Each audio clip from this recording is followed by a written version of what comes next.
live. All right, so welcome to our second session of Coriolis, the Great Dark, the Quickstart, and welcome to Upturned Table. I'm Jeremy, and with me are Arturo, Abyss, Matt, and Will. Hey, guys. Hello. Hello. And running this session will be Arturo. So, Arturo, take it away. Yeah, so we're doing Coriolis, the Great Dark, the free quick start that's available on DriveThru RPG. Now, the Great Dark is less of expansion and more like a rules update and brand new setting. We're actually 200 years in the future and a large distance away from Third Horizon, which is the previous setting, and we're in a civilization that fled the old horizons over 200 years ago and are now trying to scrape by in a region of space that is not very hospitable to humanity. Essentially, you don't have any planets or colonies. You live in a giant asteroid spaceship city. Our heroes, played by our players, are a crew of delvers that are members of the Explorers Guild, one of the four main guilds of this futuristic society, whose job it is to explore, excavate, extract, and analyze technology and artifacts of the Builder civilization that used to rule this region of space over 100,000 years ago. You are given a search and rescue mission from the Guildmaster, Matrades Mosca, on an isolated mining outpost.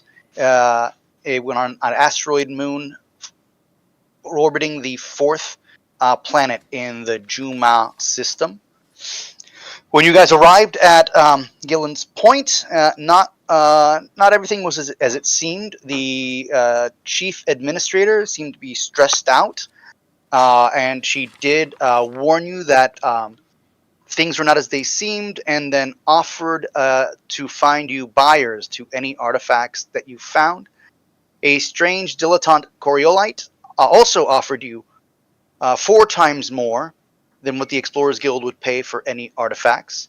And there was a suspicious team of mining combine technicians that offered to help you, but they seemed a little too crisp and clean for your good. I forgot to show you guys last time. Just a little image of your arrival. And actually, right before we start the main game, we're going to have a scene back at the mining outpost. Like the ends of we're in the medical bay, and there was rumbling. There was a tremor a few hours ago, if you remember. And at the end of that minor quake, Dr.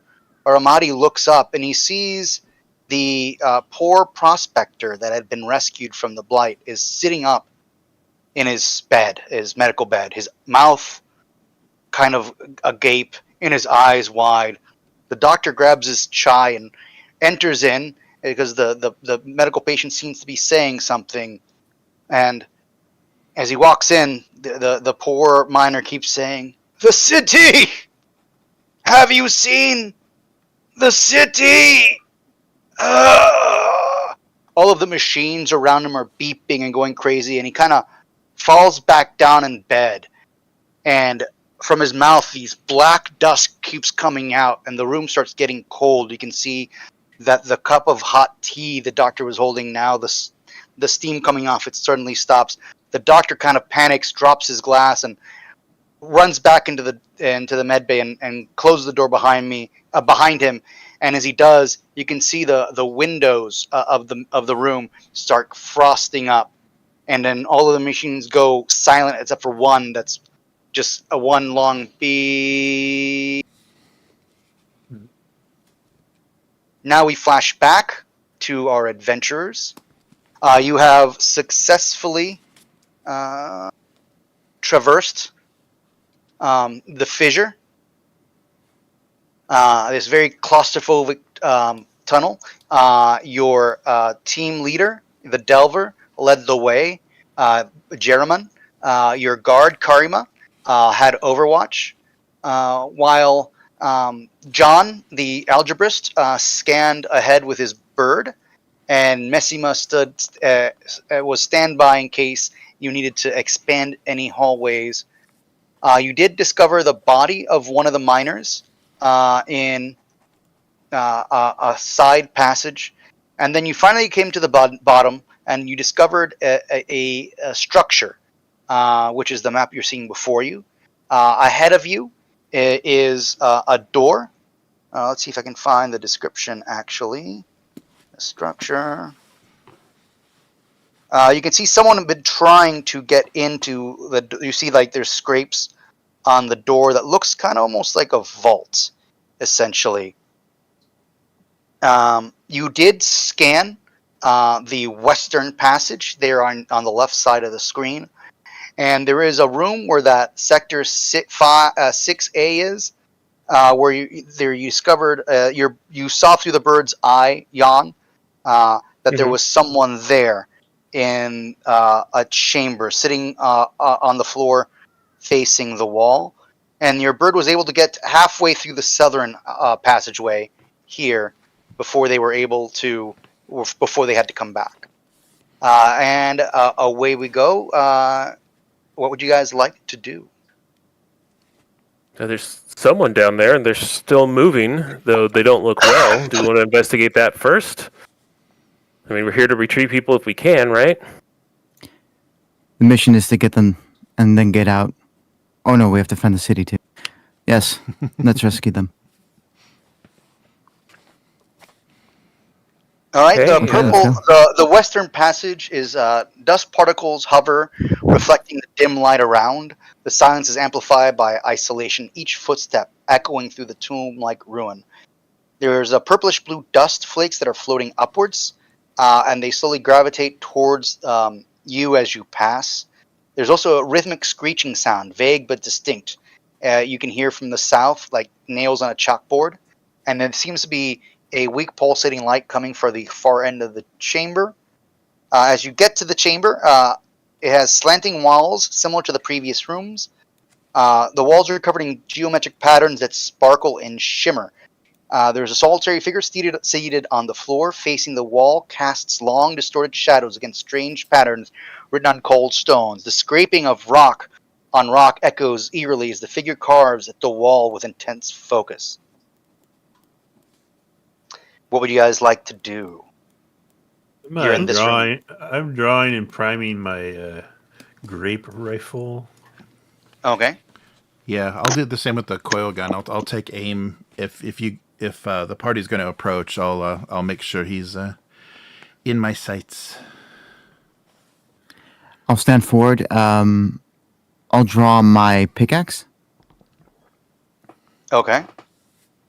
And then, Will, are you doing anything? I'm looking to the captain. Who's approaching this guy and touching him on the shoulder so he can spin around and spook us? That would be me. I will not risk my party. Thank goodness. You. I'll stand behind. Jeremy, what's your guy's name again? I'm standing behind him. Karima, yeah, okay. The guard. Oh wait, Yeah. we can send the bird forward, can't we? No, we're not going to send the bird into that. It's a bird. Yeah. I'm trying to. No, I can't communicate with it. Okay, it doesn't like me. Yeah. Chirp, chirp. I slowly Chirp, creep chirp. forward, terrified out of my mind. Yeah, I go. whoever there is, they looks like they're wearing the same kind of suit as the dead prospector you found above. And they seem to be drawing something on the wall with the rock. It looks to be like some sort of vertical structures on a disc with 3 oval-shaped structures beneath it. The person seems to be unaware of you or the surroundings. Jan?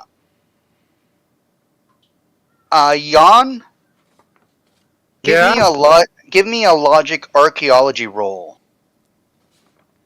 I'll see what I can do here. Give me a second. I have to flip through something. Logic, archaeology roll. You say? Yes, sir. Archaeology. I'm there. I don't have So to you pay have anything, right? I just get the +2 because I have archaeology of 2. Yeah, and you have a logic of 5, so you get to roll 7d6. And I just need 1 success on those, right? Actually, do 8d6 because you're a glyph scholar as well. Oh, okay. I can do that.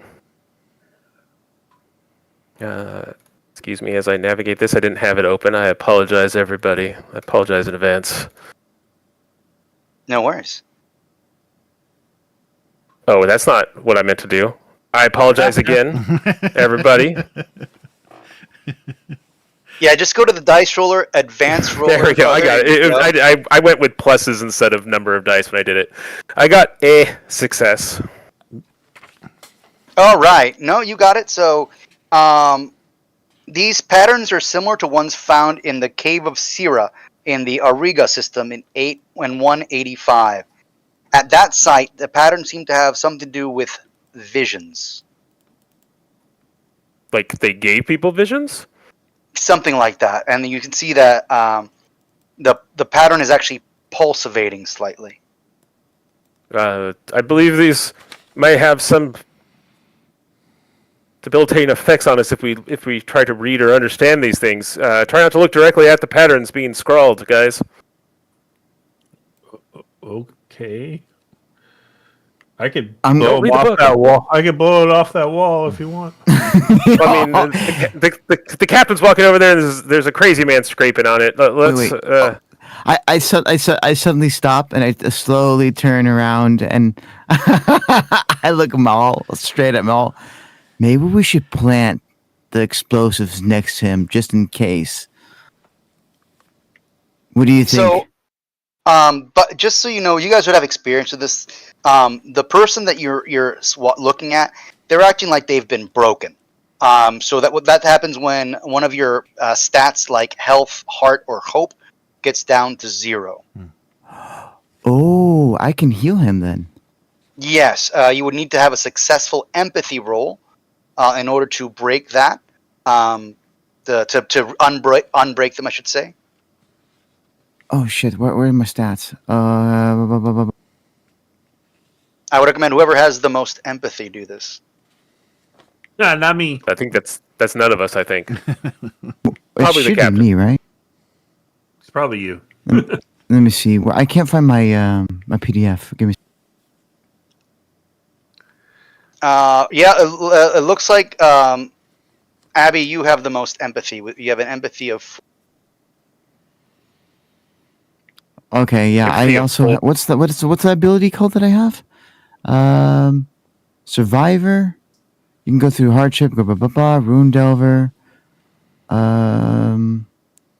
Sanitizing kit. You get +2 dice to help an explorer broken by blight to recover.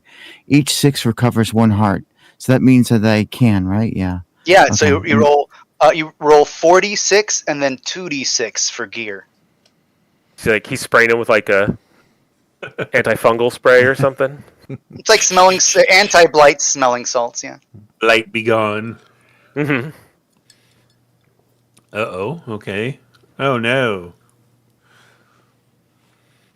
You I can can't see my push rolls, were they? Oh no. in the You chat. You could push your roll, but you would automatically take 1 damage to your hope. I can do it. I can risk it, I think. Let me see my hope. Okay, so roll 3d6 and then 2d6. Oh shit. Why 3d6? Oh, because I lost one? You have to keep Yeah, 'cause the you- one. You got to keep any 1s or 6s when you push. Okay, so 3. Oh no. And And then what else do I 2d6 roll? again. Do the 2d6 again. Oh no, poor bastard. So you take 2 hope damage. Yeah, this person is irrevocably gone. She doesn't. She's not even aware that you're there. They just continue to draw, and that's the scraping noise you were hearing, like nails on a chalkboard. That's what this person like chiseling at the wall. I'm miming So like a gun to my temple and looking at Karima. Well, I'm gonna try to approach the person. Oh. Wait, I'm already approaching the person, right? Well, you were like doctoring him. I hope so. Yeah. So, what now? What do I do now? Because like, I'm basically like, trying to touch the person on the shoulder, trying to interact with them, trying to make sure they're okay. In our Are there any experience, consequences to can this? be like bring them back to base and they'll recover, or is it like, no, this person's lost type of situation? I mean, you the thing is, like, they're not even acknowledging that you're. It's like they because you can't pull them out of whatever like fugue state they're in. It would be like it would be incredibly difficult to get them out of there without. It's like you'd have to carry them essentially, and you don't know what will happen if you try to pull them away from where they're at. Like they might have a freak out or something. You have no idea. But their suit I think seems he's to gone. still be in. All like, are they physically corrupted? Can we see that there's any physical corruption on them? Or do they You have don't the- see anything really physical, but they do seem emaciated. Well, I mean, they've been down here for days, right? I mean, still, though, they shouldn't be like Yes. that. Anyone any suggestions? I don't know, Captain. Bullets They are look cheap. pretty messed up. It Yeah. may be best to take their. Can we see their tags on them? Can we grab those? Yeah, because that's what you pulled from the dead miner you found above. Do you guys think we should put him down out of his misery? Well, I say we either turn around with them right now because it's going to take all of our effort to get them out of here, or we put them down and hope that we find other people. But I doubt we're going to find anyone alive down here. Okay. I mean, you literally just found someone alive though. Well, yes. And remember, Did the we? prospector team was a 4-person team, and 3 people have been accounted for. 1 is still missing. 1 is dead. 1 was in med bay last you saw them, and this person's still alive. Oh, okay. We can always come back for him later. I think we should keep looking. Just going to leave them be. No. I'm not sure what to do with this situation. I can I put mean, I him need down, but Someone else can see if they can reach this person. anyone want to give it a shot? I'm out of Yeah, options. I'll cautiously step up to them. Yeah, give me an empathy roll. I imagine that, like, I walk up probably and, try to turn, because they're doing stuff, so I'll try to turn them so they're looking at me if at all possible. And then maybe the little bird hops off my shoulder and onto them. And then, yes, I'll do a bad empathy roll. Let's see, my empathy is 3. And Yeah. I have, see, are they ancient archaeological things or math? No? No. Okay.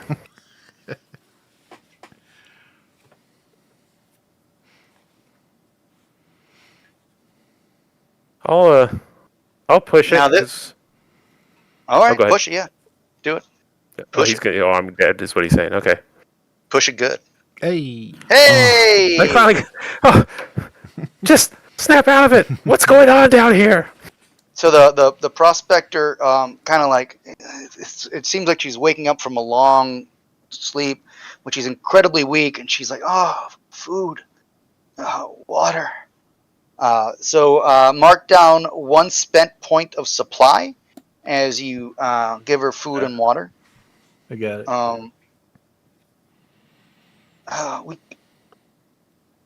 She tells you. you that her name is Jahamala Kaif. And she warns, don't touch the scrawlings. I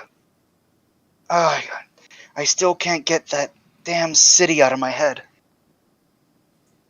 City? What city? She What did you just see? points. She points to the. It was a city in the clouds, and then it fell.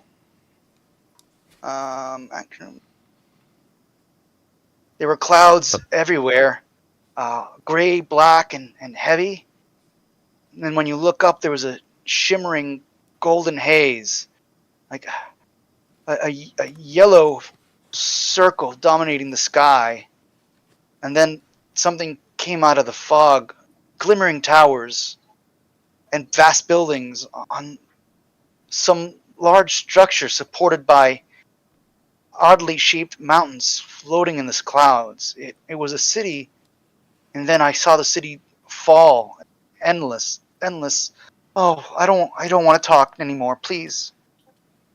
Yeah, as they're saying this all to me, I'll kind of look over at Jeremiah and be like, give him the, you need to watch this person face. Okay.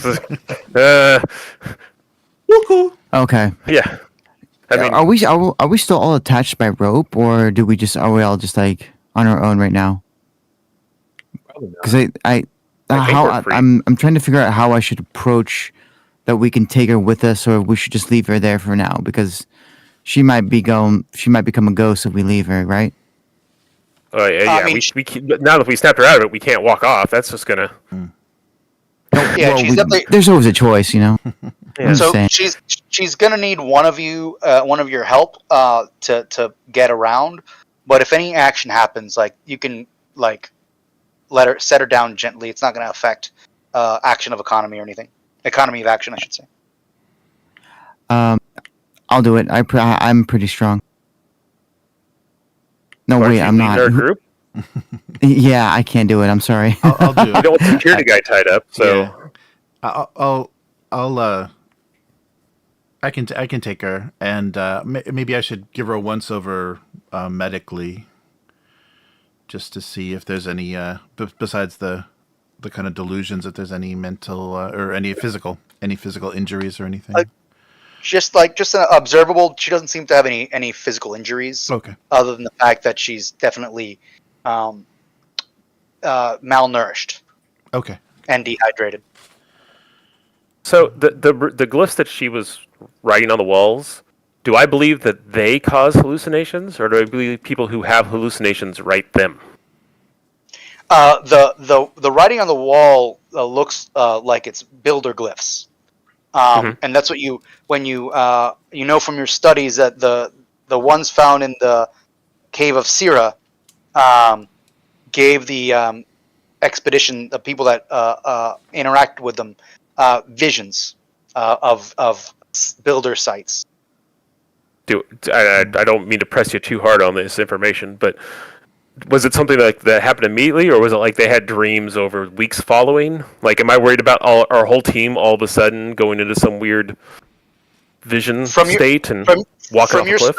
From your studies, glyphs that cause visions usually do it immediately. Okay. And it's typically with contact. On a scale of 1 to event horizon, where are we? I think a 6. Yeah. Right now we're a 6. Yeah. I'm like we're halfway at there right Dark now. City level of creep, so it's not that creepy. Just a lot of gothic overtones. It's all right. Arturo, when we first came in, we were faced with a door to the central area, correct? Yes, sir. And we have not, just as a reminder, we have not done anything with that door, right? There didn't seem to be a way to open it in that area. Okay. Like there was no physical keyhole or anything. So, Jeremiah, are we going to complete the circuit here, or go back and let me blow up this door? I think we should blow it. Do any of us have a camera? Should we be taking? I think we should maybe take a picture of the sign at least, right? As long as we don't look at it. Oh right? yeah, so we get that found footage horror movie stuff going on. Yeah. I'll note it, but I don't know if this is something that we want to carry back with us. I mean, Hey, listen, it could be worth money. You guys can draw it or like do a sketching of it. Just no, because then we have to look at it and then we go mad like her. so remember, it's not looking at it. It's physical touching it. contact is what causes the visions. Which one It of you feels like has drawing it would be literally you're making physical contact as you're drawing it. That's okay. As the scholar, don't worry about it, Captain. I'm making notes, and I will note that they are the same glyphs that we're at. And I apologize because my note page is messed up, so I didn't get it right down. As the blah blah blah expedition. I'm sorry, I didn't write the name down. Okay, crew, gear up. We're going back to the door. We're blowing that bitch. Okay. I mean, there's still a whole nother. Okay, Captain. And what? You got a better idea? You just want to walk circles? Well, I mean, we can probably complete the circle. I thought, because if this room has one of them, there's still one we're looking for. They may just be in the next room If you scribbling more want, scribbles. I can go Okay. back and start setting up Scheherazade while you guys finish looking around. Are you okay with that? No, we should stick together. I can't risk it. What if something happens to you? What if you start drawing pictures on the wall? No. I don't draw pictures. Oh. Yeah, I don't think that she has the capability to draw a picture, Captain. I don't think it's a. Hey, Well, So That's from your when you opinions are That's what noted. makes you immune Fine, to we'll it. You keep can't going. read. wow! so the from what you remember the door there was no sort of hole or key. This is a builder structure, so the materials that this structure is made from are exotic. There was a symbol in the middle of the door, and then I didn't stop you guys at the door because that was kind of where we ended last time. So if you wanted to do a logic check to see if you recognize the symbol that's on the door back at the beginning of the vault, you can let me know. No. We're gonna keep going. Yeah, Let's keep going. I mean, I might as well if we walked by it. Oh. I mean, just to know it. I mean, we won't go back, right? It's just me remembering seeing it, basically, and knowing what it Yeah, was. yeah. I'd like to Wait, too, because I would have been evaluating that door for structural integrity. Okay, well then Jan, give me a logic check plus your glyph, Glyph? and then you have glyph studies, so it gives you a bonus, and then from Matt, just give me a perception check. Okay. Then I don't think there's anything. 4. Oh, no, I guess- didn't recognize it. I got No, 2. The welder knows what she's doing.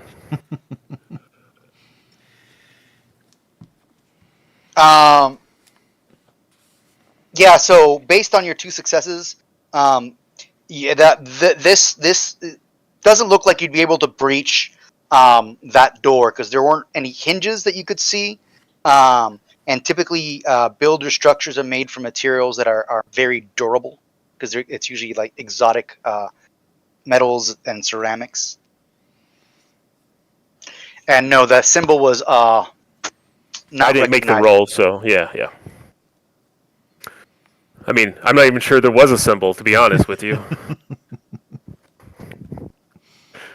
Huh? What? Yeah. Okay, let's keep going. So- Guys, we should keep going. So 2 things. That was technically a search that you had done at the front door, so do lose 1 point of supply. And then Matt, other things you notice that someone tried to force their door with like a crowbar or a pickaxe of some sort. There is also iridescent patch of dark frost on the wall closest to the eastern exit. That usually indicates heavy blight presence. I will definitely point that out to everyone. Well, we definitely probably don't want to blow it, because it'd be good to be able to close that thing, right? If it's too far gone in there. Did you guys all follow whatever Yanni here was saying about the falling city? What? Yeah, totally. My character's pretty much like losing his mind, so I'm on 3 hope and 3 heart, so I'm kind of losing it. Oh no! You took that much blight damage? Holy crap! Guys, I think we should keep going. We need answers. Jan, Yeah, no, yeah, Anyone? absolutely, Captain. Yeah, no, we're going. I guess you're our point man. So yes. stab Okay. deeper into the heart. I Okay, stumble so a you bit, go- and then I look back and see if everyone's following me, and then I do a sigh of relief, and then we just. Oh wait, yeah, you. Okay, so we have the lady, right? Yep. Yeah, I've got her. Yep. Okay. Let's keep going. Wait. Oh, does Matt still need to tell us, or are we just gonna assume that he already did? No, I did. Yeah, I filled you in. Oh, okay. Yeah, okay. I'm patting Sherazade like, it's okay. I think you could blow it. It's all right. You're a good little bomb. Okay. I would like to proceed. Okay, you move through the southern passage. There's nothing really of note here, just the curved corridor a few paces across. Curiously, there's no dust particles in this area. And right before you reach the next chamber, you hear kind of a clacking, clittering noise. And you must have disturbed some sort of nest, for a swarm of black, fist-sized, iridescent beetle-like creatures crawl on the walls and over barnacles covering the floor. They seem to leave a trail of blight dusts and flakes in their waste. Blight crawlers. What's the correct protocol? Stand completely still or screech and run? So this is not going to be like a D&D. Do your characters know that trolls are immune to or are vulnerable to fire situation? You as Delvers, you've trained to fight blight creatures, so you know that point target weapons are pretty useless against these things because they kind of attack in a swarm. Fire, a flamer, or area of effect weapons are the most effective. And we're going to go into combat. So everyone roll a 1d10. Where's my 10-sided die? Oh, it's all I'm moving sorry, so fast. I was trying to click on things and it was just rolling infinite dice for some reason. Oh boy. Oh, wow. Lots of sixes. Yeah. Yeah, sorry about all those other rolls, guys. I was clicking through the menu and it was rolling every time I clicked. Oh, wait, so... The last one is my real roll. Whatever it was. So, Jan, you got a 2? Oh, you got a 6? I got a 6, I think. I don't even know if high or low is good, but it was just rolling as I was changing the quantity for some reason. Okay, so basically you guys are going to act, because everyone got basically 6s and 4s. I rolled an 8. So initiative is going to be the party gets to make all of their movements, and then the enemies will. The way that's how initiative works. It's actually a deck of cards that you have to do in this game, and then that's how you draw. And then you can change you can change your positioning each round at any given time. But since you're all going at the same time, it doesn't really matter for this combat. Also, in combat, you get a movement and an action and any number of free actions. But however, blocking or dodging is an action. So if you attack in one round, you won't be able to block or defend when the enemies go. Does that make sense? Mm-hmm. Yes. All right. So Yeah. the party's going to go first, and then the swarm. All right. So you guys decide amongst yourselves who wants to go first. Well, I've got a Who here has flamethrower. fire? Yeah, I've got a flamethrower, so that might be a good first I volley. feel like security's a good idea to be the first guy to go. Go, Worf, go! All right, so I'll gently set down our rescuee and equip the flamethrower and get within short range and try to target the largest number of these bright blight crawlers with a first Cool. burst. Yeah. So that's technically ranged, so you'll be rolling your agility, and your flamethrower gives you a bonus of 1 gear die. Okay. Can I add something real quick? Yeah, what's up? Are we? I know it's not my pet, but the bird? I see that the bird has an ability called Raptor's Call, and it's aid in attack of a crew member. They get a +1 bonus. I don't know if Jan has to do that because it's his bird.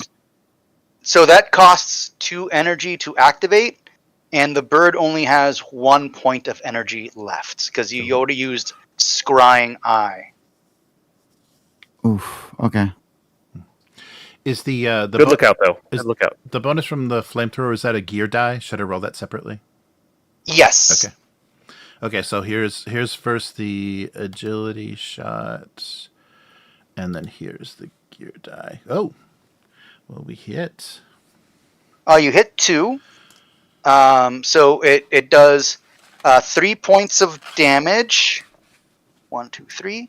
And then for each bonus success, you get 1 more. You got 4 hits of damage. Nice. What kind of effect did that have on So the group? it is now on fire. So each turn, it's going to take 1 point of damage. Okay.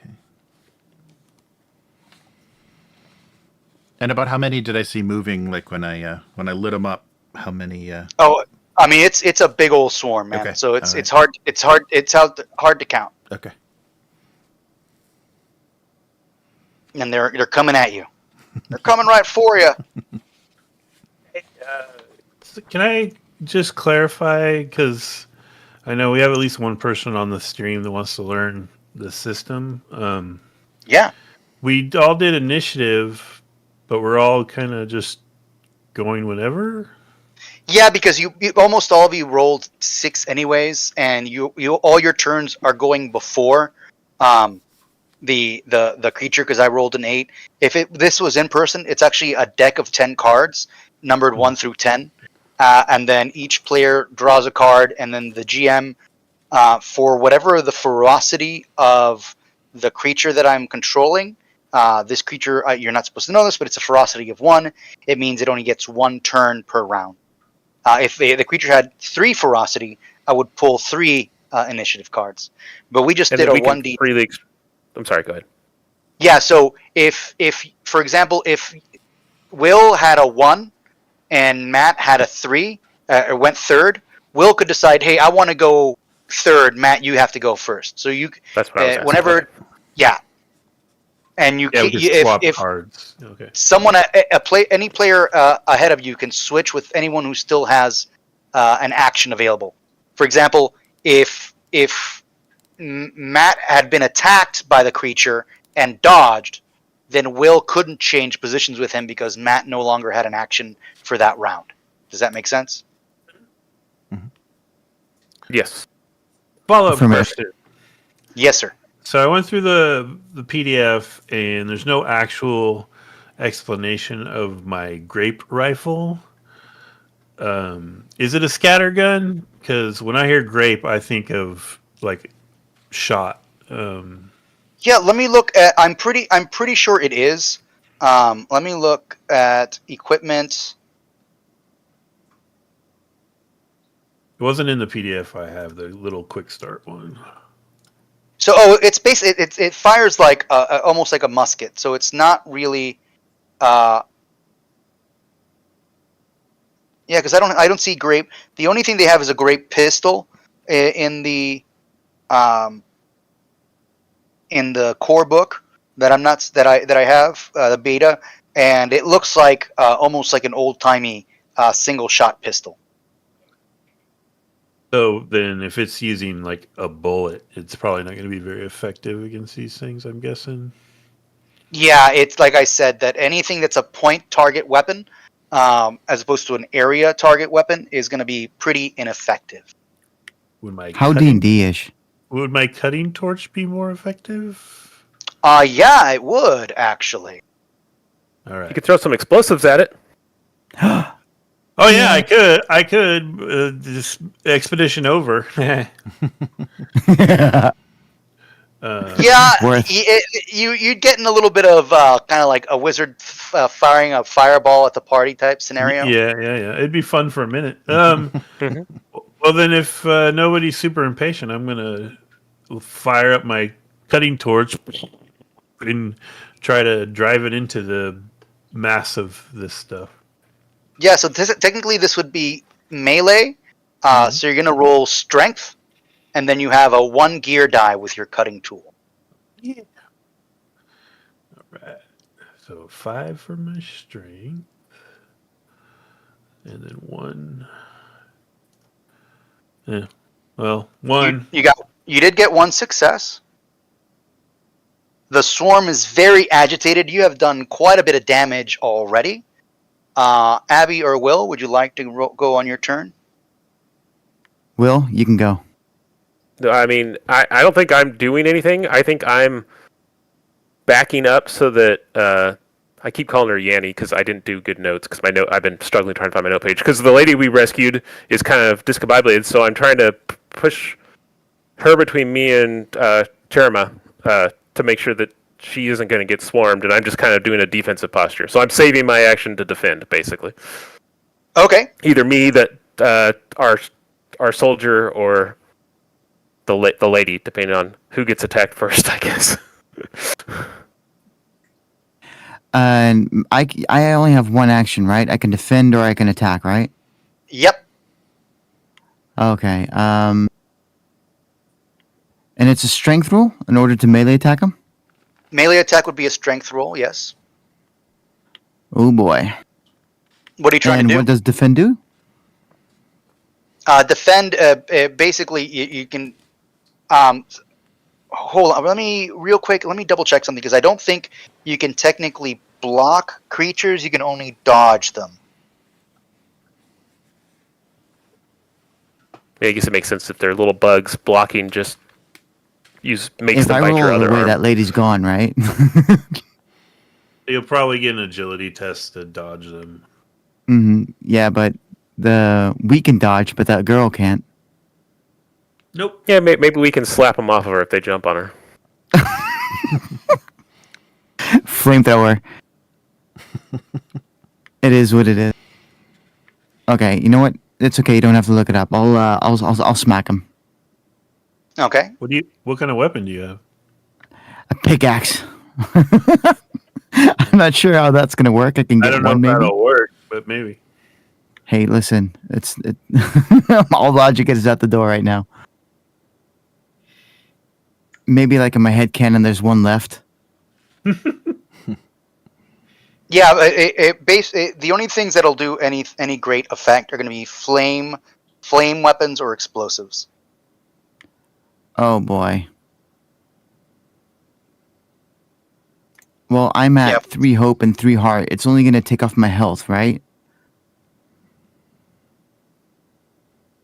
Yeah. It depends. You don't know what's going to happen or what True. Okay. Terrible Okay. terrible powers this creature has. Okay. Yeah. You know what? I need to risk it. No, wait. I can't risk it. I'm gonna go for the defend then. I'll dodge it.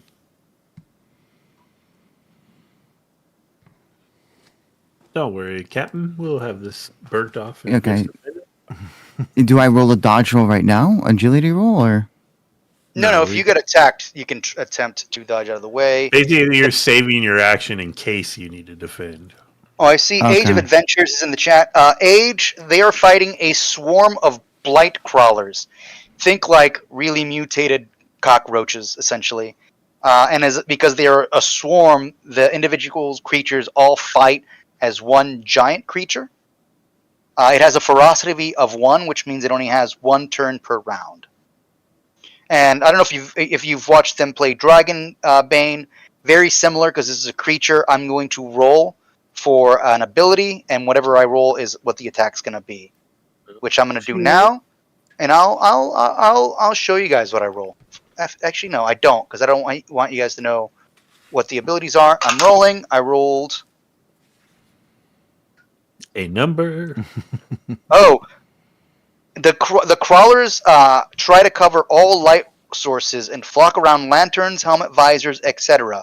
All explorers in short range need to roll perception. And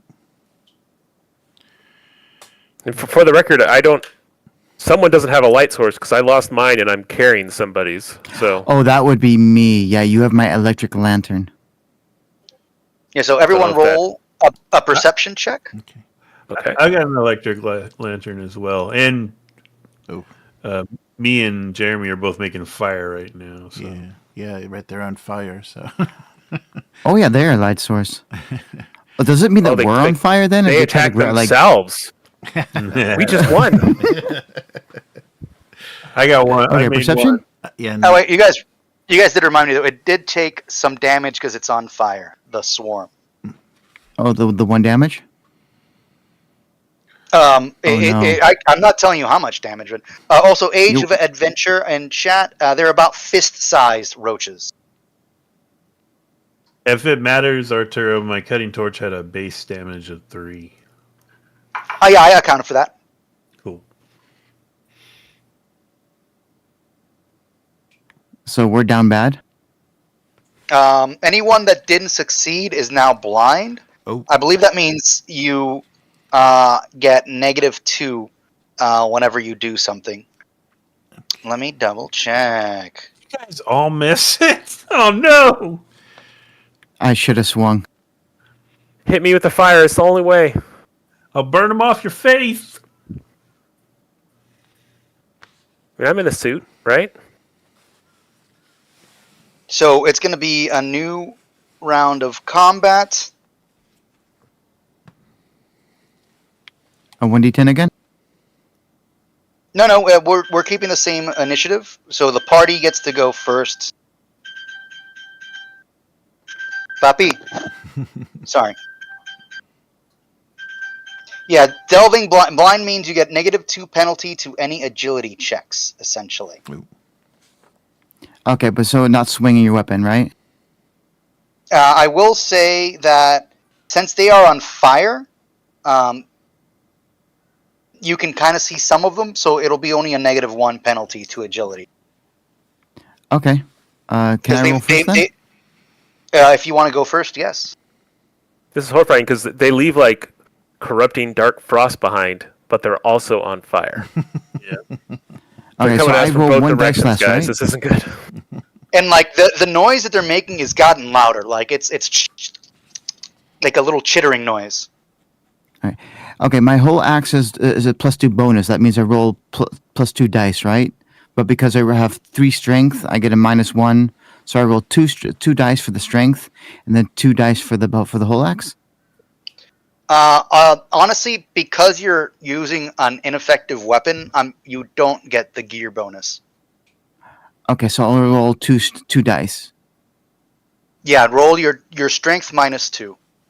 Blind man swinging a pickaxe. -2 or -1? Wait, it keeps getting more. Oh, sorry. What, Yeah, sorry. You're right. I said -1 because they're on fire. So your strength -1. Nope. Oh no. Swing and miss. Okay, boys. Take one step back and point at Karima, like, burn them! And just based on the direction that yell was, I'll point the opposite direction. And That's where I'm at. Yeah. Jeremy gave me an agility -2, and then your gear bonus, which I believe is 1. yes, yeah, 1 for the flamethrower. So agility. So dagger. Sorry, -1. Yeah, I keep forgetting I adjusted that because they're on fire. Right. Okay, so here's the agility roll, and then here's the gear. Oh. So, 2 again. you killed the crap out of these things. Right. Nice. So, combat is over. Jeremy and then Matt, because you used your weapons. Actually, not Matt, because you used a cutting tool. Jeremy, delete 1 ammo from your equipment. Oh, okay. I'm gonna just like hover the torch near everyone where they were being blinded and just try to clear off their suits. And then everyone else deletes 1 supply, because that basically combat always costs 1 supply. So we just lost 4 group Wait. supply. One No, for 3. everybody. 3 because Jeremy can use ammo since he used ammo. Okay, but we're talking about the group supply, right? Yeah, well, everyone costs 1 supply, but if you expended ammunition, you can expend ammunition as opposed to a supply point. Okay, yeah, but I've been tracking the group supply, but so that's what we're talking about, right? Yes. Okay, I got it.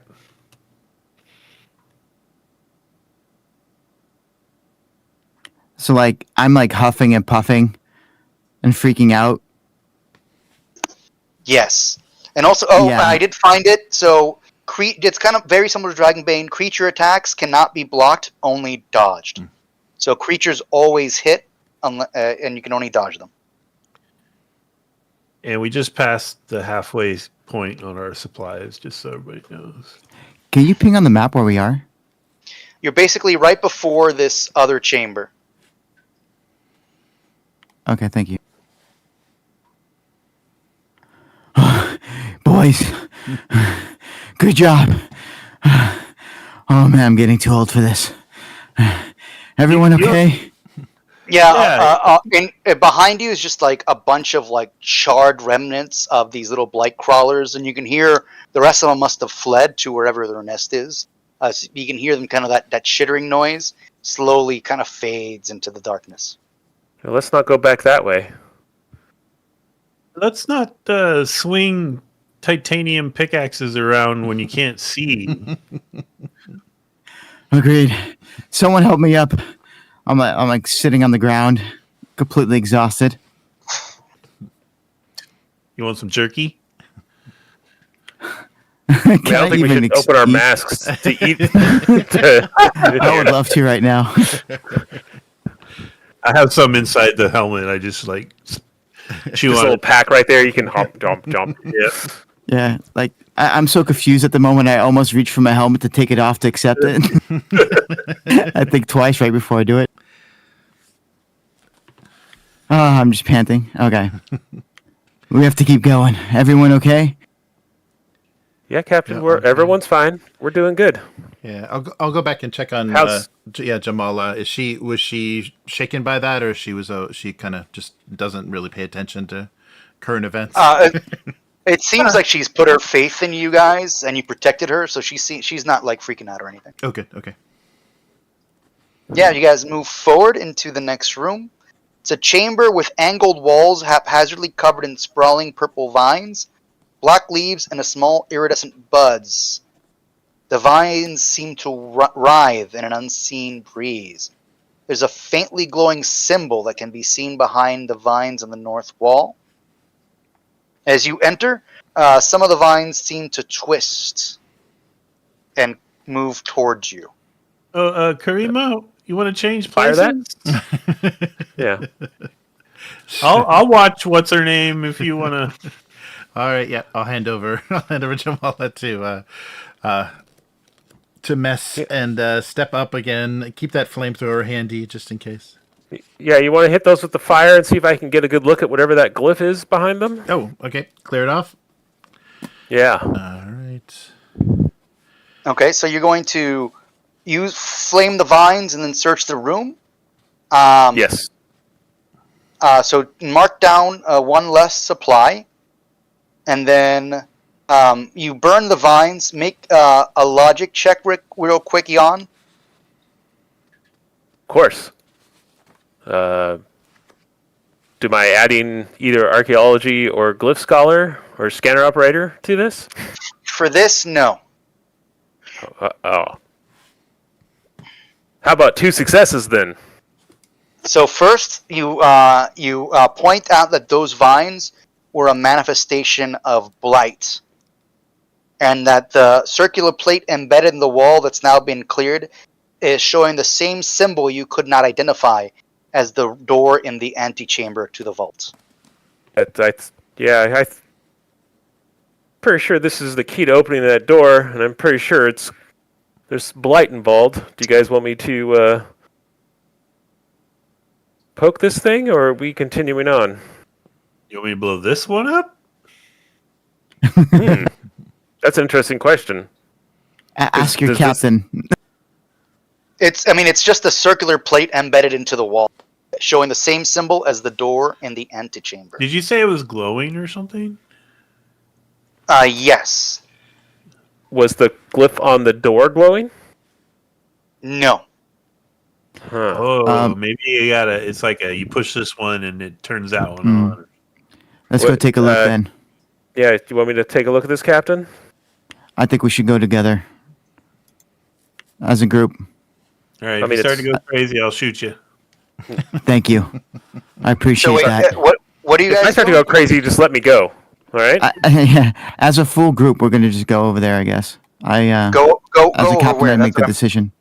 that's To what the I'm glyph. To the glyph, yeah. I mean, We the all can all glyph is take a closer look. He just it's- flamethrowered it, right? So we're right there. yeah. It's you're all in the same room. Like on the wall here is in the center is a plate with that symbol. I think Jan Um, and Jeremon are going to go examine it closely, right? Yeah. Yeah. Does it Yeah. look like I could peel it off or anything? It looks have to do a embedded check to to the look at it? wall. All right. Embedded to the I'll wall. reach up with a shaky hand and try to give it a twist, pull, touch, poke, and see if anything. As you touch it, the glyph kind of like glows even brighter, and then starts to dim, and then you hear kind of a vague rumbling in the ground for a little bit. You know, like in one of those Indiana Jones movies where something. Yeah, I is, start looking for a big boulder to roll after us. No. Okay. No. Also, when you search the room, you did notice that there's dark frost surrounding the eastern exit, and then if you give me a 3d6, you found some treasure. Okay. You want to roll that, Captain? It would be you, Jan, since you're the one that searched. I don't want to be responsible, but all right. 10? I think Am you I should totaling push it. this? So mark down that you found 10 shards. Can So someone else write that shards down? are- My notes are busted. I got it. Yeah, shards are basically exotic material. Think like heavy metals, ceramics, plastics that are discovered in the ruins of the builders, and they're not artifacts. But the Machinist Guild and the Explorers Guild will buy them off you because these materials can't be produced, but they can be like melted down and then utilized for new equipment. Like a rare element kind of thing. Yeah. More sharpie well, ends we for the bird. got some shards. I mean, that's at least something, but I don't know if it was worth all this life loss. It looks like it's frosty down the path further east. I know I was saying we should go that way, but do you want to go back around the long way to that door, Captain, or do you want to push through to clear this place out? I think we should keep going. Oh, good.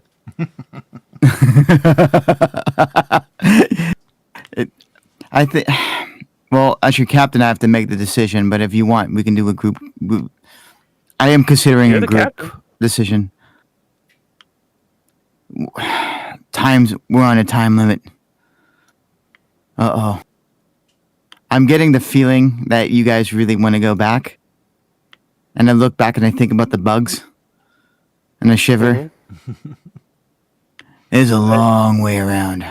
I think if you want to go forward, that's fine, Captain. Let's maybe lead with the flamethrower, though. Yeah, all right. Hand over. Hand it over the survivor. Step up with the flamethrower. Yeah, let's move forward. As the captain, I make the decision to move forward. Yeah, the passage eastward is another curved corridor a few paces across. You notice that the passage is covered with a dark, glimmering frost, and it seems to get thicker as you get to the center of the hallway, and then starts to get thin as you keep going. Do you want to do anything in this passage? Ooh, Just push what it do you through, mean by right? thin? The hallway becomes thin, or the frost becomes thin? The frost. The frost seems to get increasingly more towards the center, and then it thins back out as you get farther in. Interesting. Yeah, like I would like to like take a it's- look around for the source. Search, yeah. Lose one supply point. You discover there seems to be a frost encased disc in this that has been discarded in this hallway. It looks to be of builder origin. I mean, Interesting. Covered Okay. in corrupted frost. Is it something that we can retrieve, or is it dangerous to handle? Do we have to do a roll check in order to figure that out if it's dangerous or not? If we pick it up, because I want to pick it up. You want to pick it up? Yeah. Do I? Yeah. I got. Wait. The bird can know if it's corruption, right?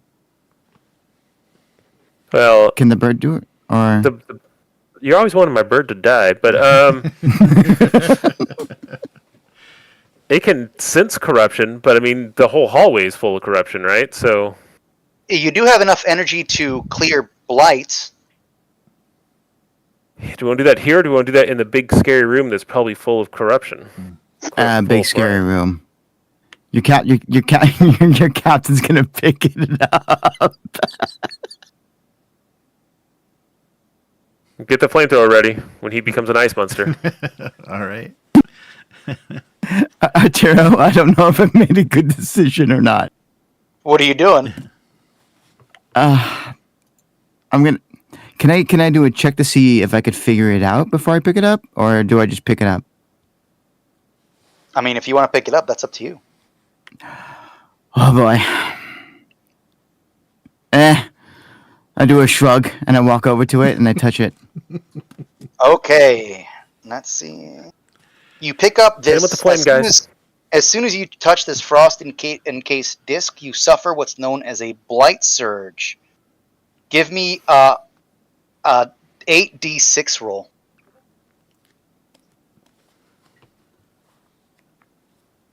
An 8d6? Yeah. So, oh, You want a total, or you're looking for successes?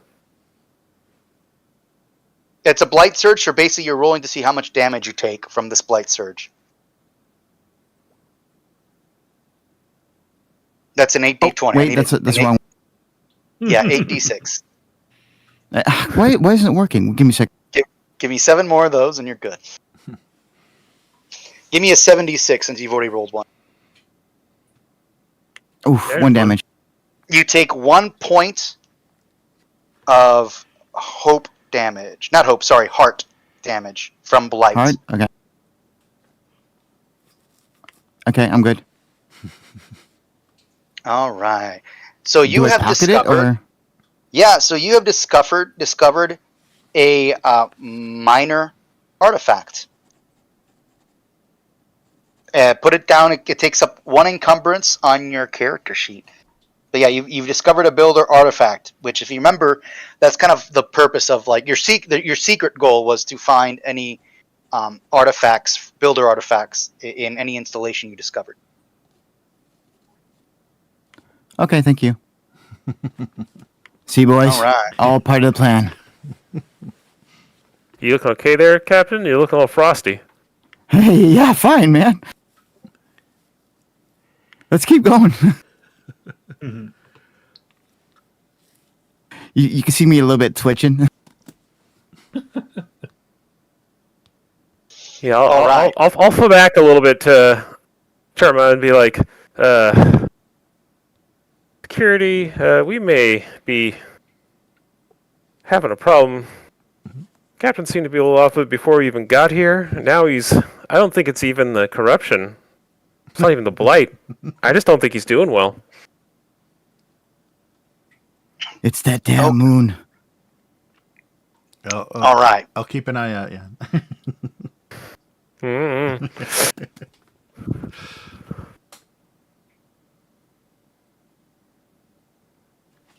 Okay, do we continue?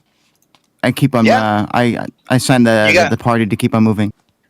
Okay, you guys made a full circuit of the area, survived blight crawlers, rescued one of the prospectors, and discovered a builder artifact. As you get to where the door to the antechamber is, you discovered that it has opened. And you walk in. I had another...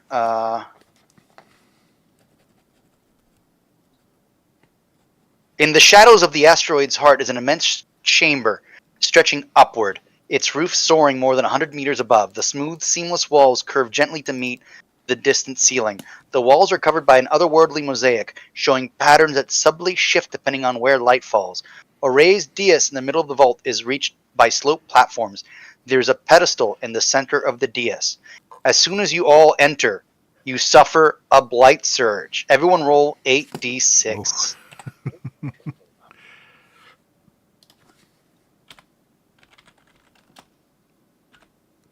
Oh, jeez. Holy crap! 1. I mean, that takes me from 5 to 0, so... Oh, you are broken, Jan. Oh no.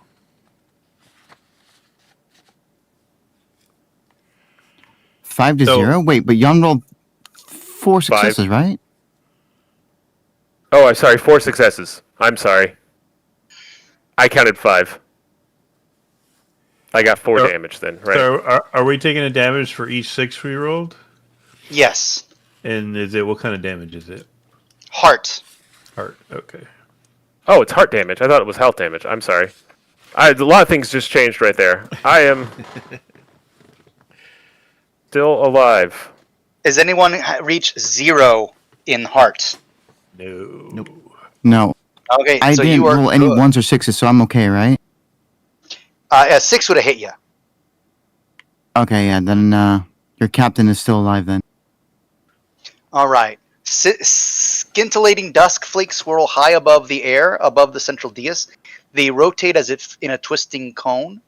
There's sprawled on the floor is a body in a miner's suit, one leg twisted in an unnatural slump. Another slump figure in a prospector's suit is seated against the pedestal. It's not moving nor reacting. A sphere the size of a head lies on the stone floor about half a dozen paces from the pedestal. It's glowing and pulsating with changing patterns. Well, I mean, this is what we're here for. I guess if the captain doesn't immediately step up like he's done every other time, I start walking towards the sphere to check it out. Yeah, I'm just staring at the murals, the walls and everything. I'm kind of zoned out right now. So let me show you where everything is real quick on the map. The pedestal is here in the center, right? Where I'm putting. Just to the left of that is a body that's slumped over. And in front of them is a little sphere. The body that seems to have the leg twisted at an unnatural angle is over here. So there's 2 bodies? There's 2 bodies, one slumped over next to the pedestal, and the sphere is just to the north of them. And then there's another body here with its leg twisted in an unnatural direction. Are they wearing delver suits or mining gear or anything that we can identify? Yes, they are Prospector wearing. suits, right? They are dressed like the other survivors you've discovered. But Correct me if I'm wrong, though. That's one guy too many, right? Yeah. Because there was 4 dudes. Oh no, I think hold on. Let me look at the prospector claim. 1, 2, 3, 4. No, there were 5 survivors. Okay. Rez is in the med bay. You rescued Jamala, and then I believe you discovered the body of Ankur Rav above. The 2 missing prospectors are Brisa Lovada and Nev Ringa.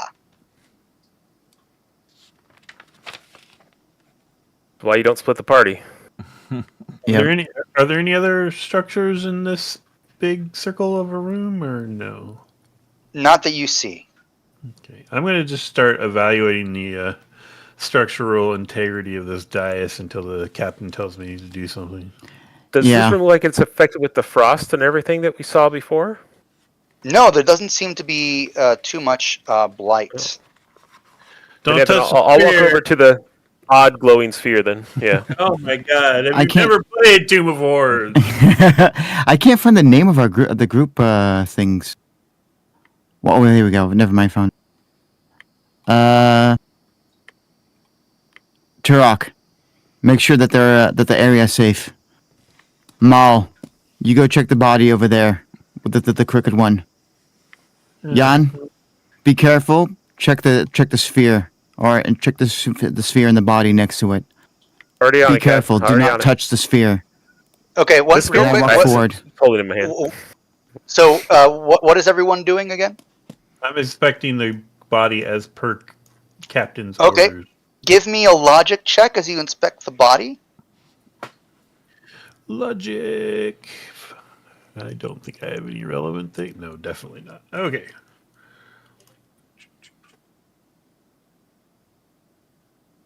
Oops. Pay no attention to that. How do you get out of the advanced thing once you've used it? That's weird. No, I will push that. Okay. Got one. Actually, if you push, you can only do 4 dice because you have to keep that one. Oh, I didn't even see that one. Sorry. But just don't worry about it. So you take 1 hope. Whoever this person is, you look at their dog tags. It is Nev Ringa, and it seems like he's definitely dead.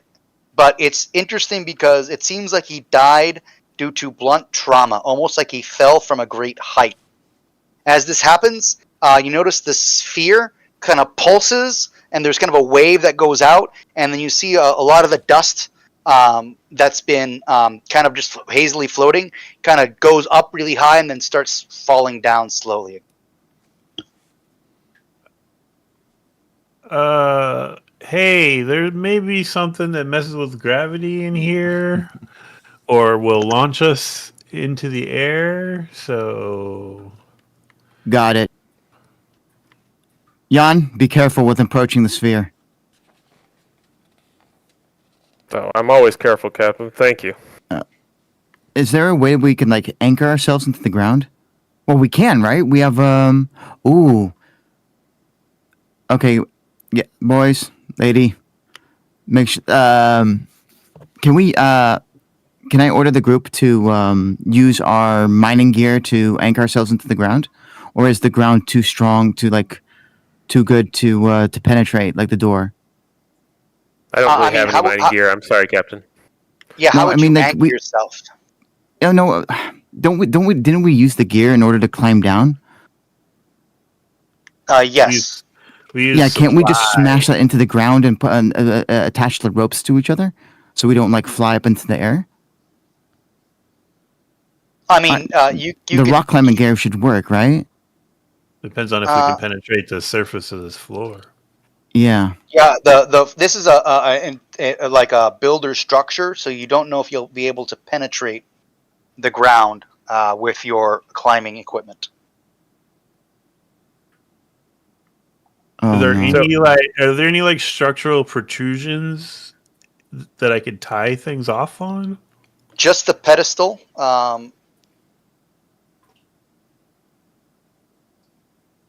Yeah, as there's I a approach, oh, go ahead. I don't know if you saw. I thought the cathedral image. Where is it? So I'm going to show you this again. So that's the raised dais. You see the pedestal there, and then the body of someone, and then right in front of them is that the sphere. I don't know if you saw that handout. It's called Cathedral Vault. Yeah. So that's Could what I you're. use like our supplies to rig up a tether between all of us that's fastened to that little pedestal? I mean, if you want to use your rope, it wouldn't cost you supplies. You have enough rope. Okay, I will start working on that. Okay. Are you guys checking the person or the sphere at all? Well, I look at the sphere, but I don't touch it or really approach it. And then I'm assuming it's just the sphere itself. Like if I'm just standing back and looking at it, it's just like a crystal sphere. The fractured sphere, its surface exhibits faint cracks through which it emits periodic pulses of light. And then if I look at the pedestal, does it have any glyphs or anything on it?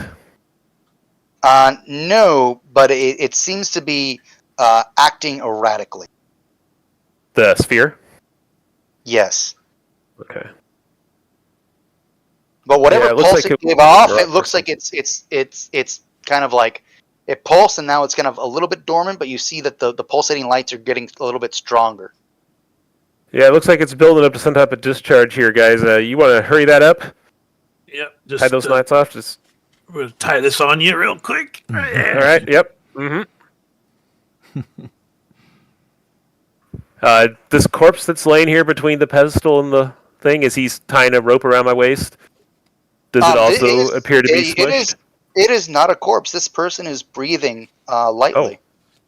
Uh-oh. You want to tie that rope around them too? All right. Then we'll have a ghoul tied to us. Great. Much like the other survivor, empathy roll is required to kind of wake them up. They seem incredibly dehydrated, wounded, and blight-ridden. Well, Oh. I did it last time.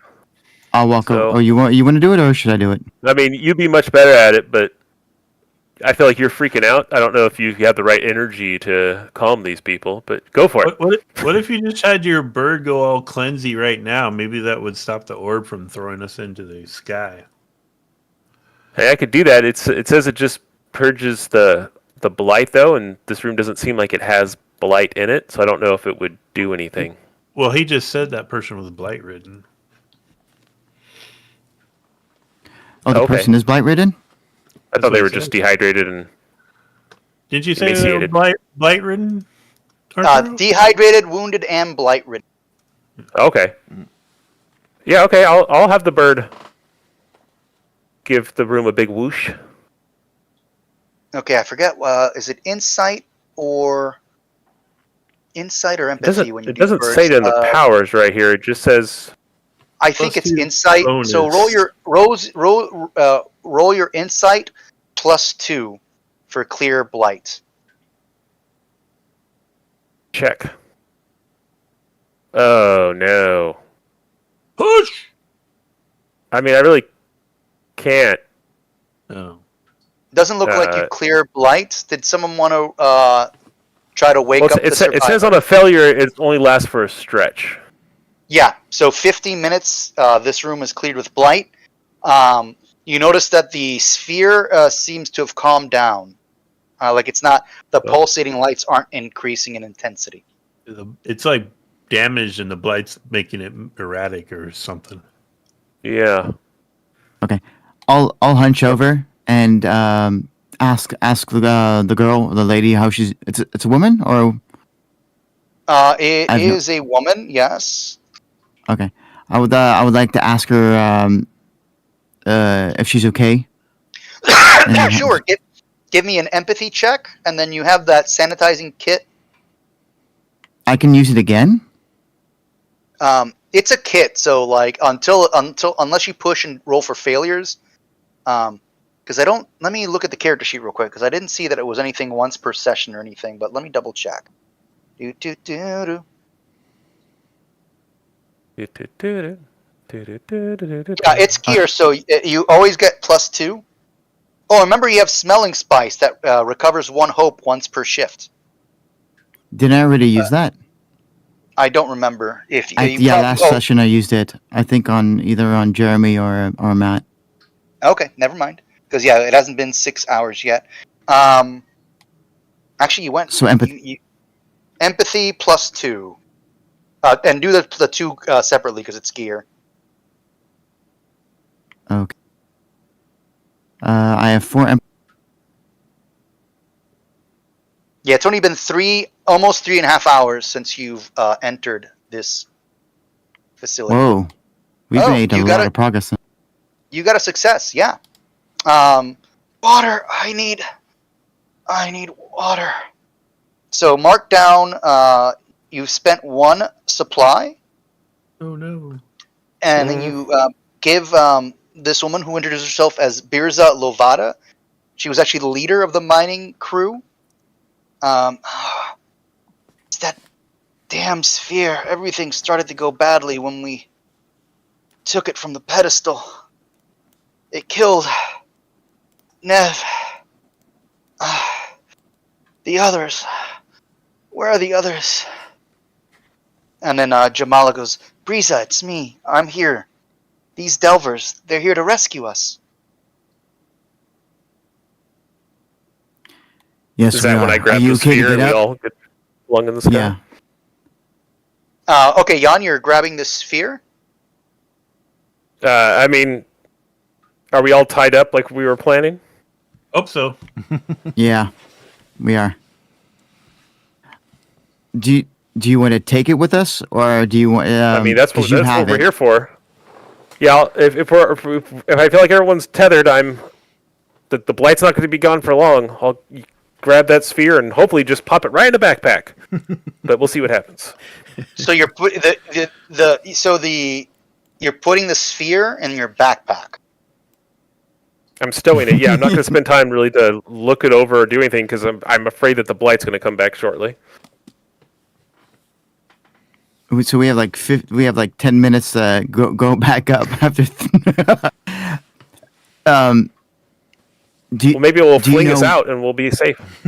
That is a quick way out. I want to. What's her name again? Breeza. Breeza. We're going to Bursa, take the sorry, sphere with Bursa. us. A Versa? Bursa. It's like, oh no, this all started when we took the sphere from the pedestal. It'll kill us all.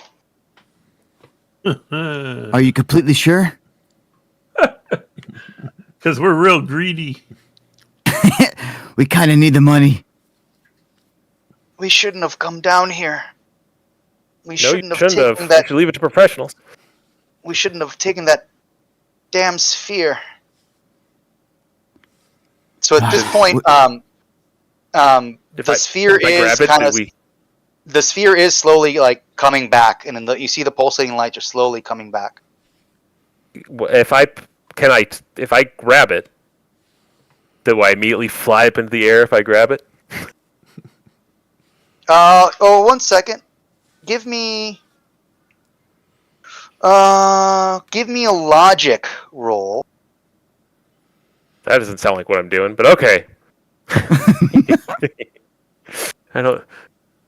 And then let me see if you get any bonuses. Give me a Does plus archaeology 2. apply? Because archaeology, yeah. Give me a plus 2.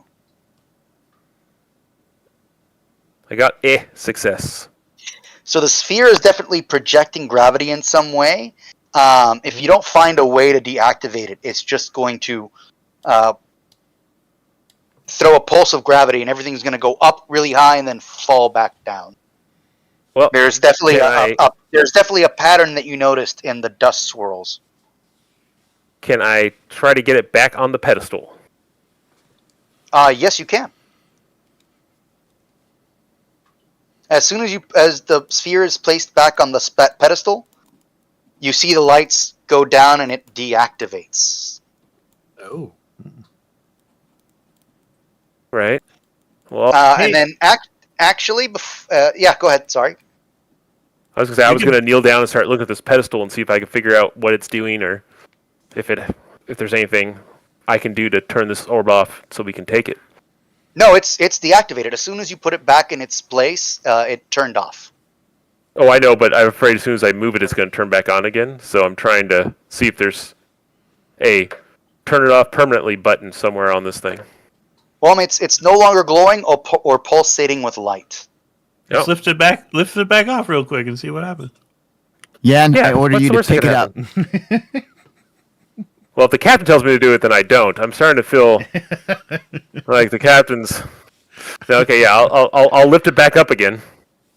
Yeah, it is still deactivated. And then, Karama, give me a quick perception roll. Okay. Your sixth sense is Oh, all You're right. gonna flamethrower me, aren't you? Oh, it's the clean ones, isn't it? All right. So straight perception. Yep. Oh boy. Can I push that, or is that just a reaction? you can. It's a reaction, Okay, yeah. So out of the shadows, Zara Vandau and her crew Ah. appear. We're dead, guys. We're dead.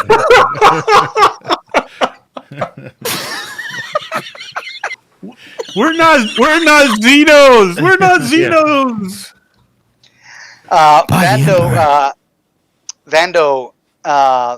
Zara Vandau kind of snickers. So they got the jump on you. Everyone but Karima is taken in an ambush. So the entire bad guys will get a full round of combat first. Van Dow says, "You know, it's always a pleasure watching professionals do their work. Tell you what, hand over what you found, and we'll leave you with a few supplies." Can I do a quick action beforehand? Can I throw the crystal orb thing down at their feet really hard and see what happens? No, you can't get a reaction because they have the jump Okay, on. because they're gonna shoot me right now. All right. Yeah. You could say something before they go? So the only person that isn't caught by surprise is Karima, but because she didn't sense them, they have essentially like positioned themselves across in like a V formation, essentially. The Mighty Duck technique. We can't defeat that. Yes. They got an Estevez. So either you give up your artifacts, or we start combat. Oh no! Hey, She ain't leaving this room. real quick, in terms of how big this room is, how much of it would my bomb radius take up? Oh, let me check real quick. Or when that happens, it's a blast power. Both are blast power 3. So let me double check. Let me do a quick little search. Blast power. Gotta love PDF checks.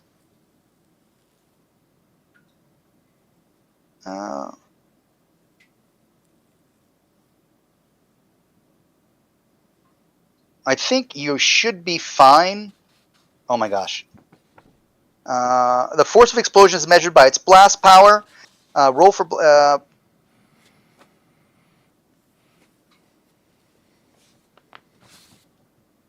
Because when we say 3, I'm assuming like 3 blocks away. That would be huge. A blast power of 3, damage 4. So basically anyone that's medium range from the explosion would take damage. And what's medium range in this game? Yeah. Because I'm trying to decide, can I throw it like over near the entrance and get them in a blast without getting us? I've got an expandable shield too that'll shake off 6. Sorry, no. Blast power 3 is actually not very strong. It'll affect anyone that is short range. So it will if you throw it, you'll only be able to catch 2 of the bad guys in its blast radius if you hit, and it won't hurt you because it's actually not that this bomb isn't really. It's used to destroy large buildings or structures, so the blast radius isn't that powerful. Okay. Well, then I guess I have an idea in a bit, so... Are we going into combat? Wait, are we going into combat? Okay, everyone roll I look at my team for a nod of confirmation. I show you my bomb. All right, And everyone roll a 1d10. This is emulating us drawing initiative cards. 5. Okay, so typically Oh boy. it would go Abby, Matt, Will, the bad guys, which I'm just doing one initiative for them. Actually, I'll roll one for Vera herself. So yeah, Vondo is actually going to go first, then Abby, then Matt, then Will, then the henches, and finally Jeremy. The unsurprisable. But because, yeah. Sorry. but yeah, well, you got caught flat-footed, sadly. But this turn, the bad guys are going to go first because they have ambushed you.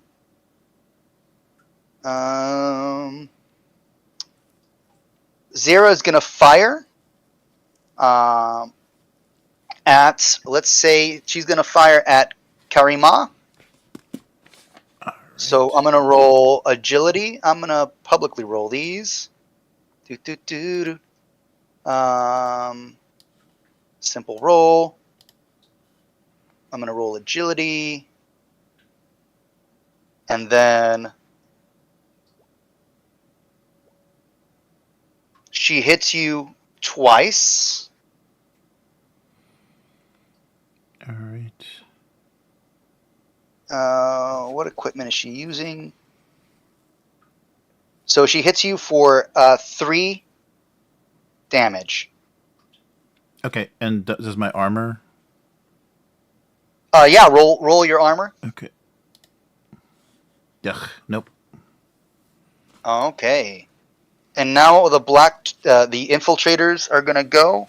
So that's They're also going. Oh, sorry. So 3 off of Your health. Oh, sorry. Yeah, that's right. It's pretty obvious. Okay. Okay. So each infiltrator is going to attack everyone else in the group. So I'm gonna roll for them. Weren't they going after everybody else, or are we all surprised? Everyone's surprised. That's roll number 1. So that was to Will. You take 1 point of damage. Sorry, no. 2 points of damage. Health. If I roll Now, a 6, oh no, I did not. Okay. and if you guys want, you can dodge, but it'll eat up your turn. The next infiltrator. Oh, I just rolled incorrectly. It doesn't matter. They missed. Wait, how did they miss? And how was Really? the other one hit? I didn't roll a 6. And also, I don't know what I did to... How do I stop compounding, exploding dice? Inline dice? I don't know what's happening. Okay, now the next person's attacking Abby. Okay. Jesus. I am very Whoa. confused right now. So many numbers. I don't know what I'm doing wrong. Maybe close it all and reopen the dice roller window or something? Oh yeah, it's just. It Oh, at the top it says it shows incline, exploding, compounding, blah blah. When you have the dice roller thing open, the very top of it, if you scroll or if you look at the top. It's above Yeah, the 4, I 5, roll. and 6 of D4. I don't know how to stop it is the problem.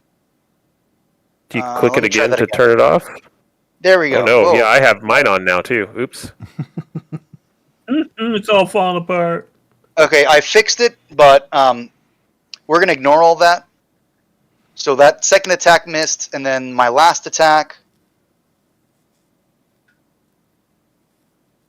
What? Why is he doing no? Oh, no, I meant to do that. There we go. That also misses.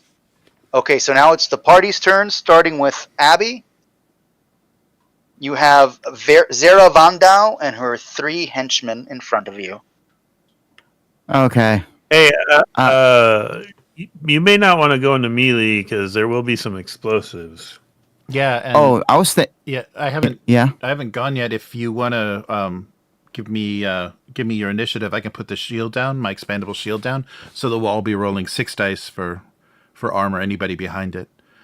So I cover cover 2 people next to each other. Us as me and somebody else. But I need a whole turn to expand it.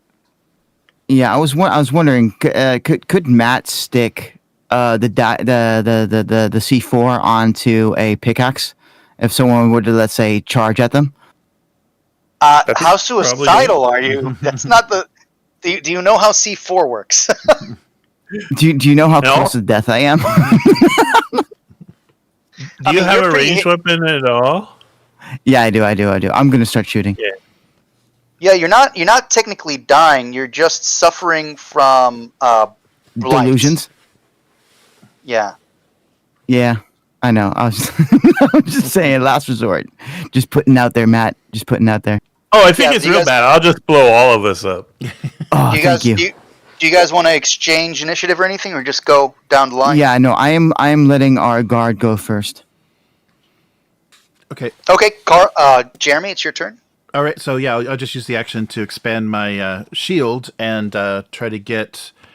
I don't know who would be the.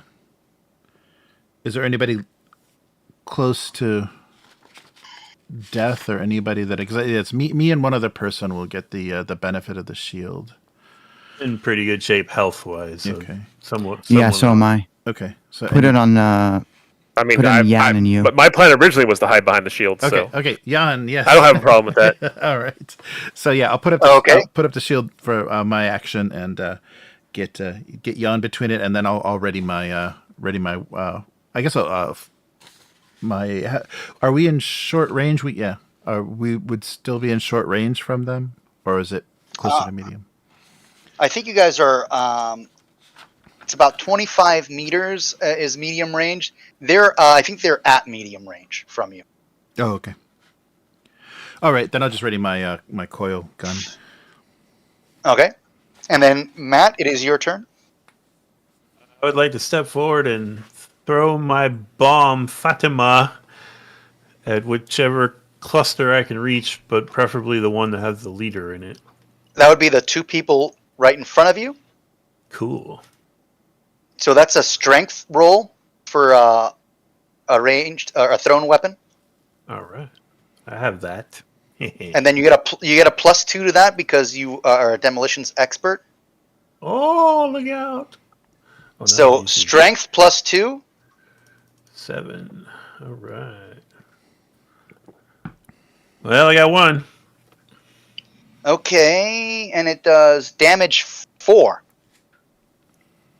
So describe to me what happens. Well, what happens is I pull this weird shaped semi-spherical object, turn a little switch on it, give it a kiss, lob it up in the air. It comes down and just, it's supposed to level buildings, so it's just sort of a reverse mushroom cloud that's just under them. Okay. Excellent. So they took some pretty serious damage and start cursing your names. Will, it is the algebraist's turn. I will give this to the captain. Go, captain, go.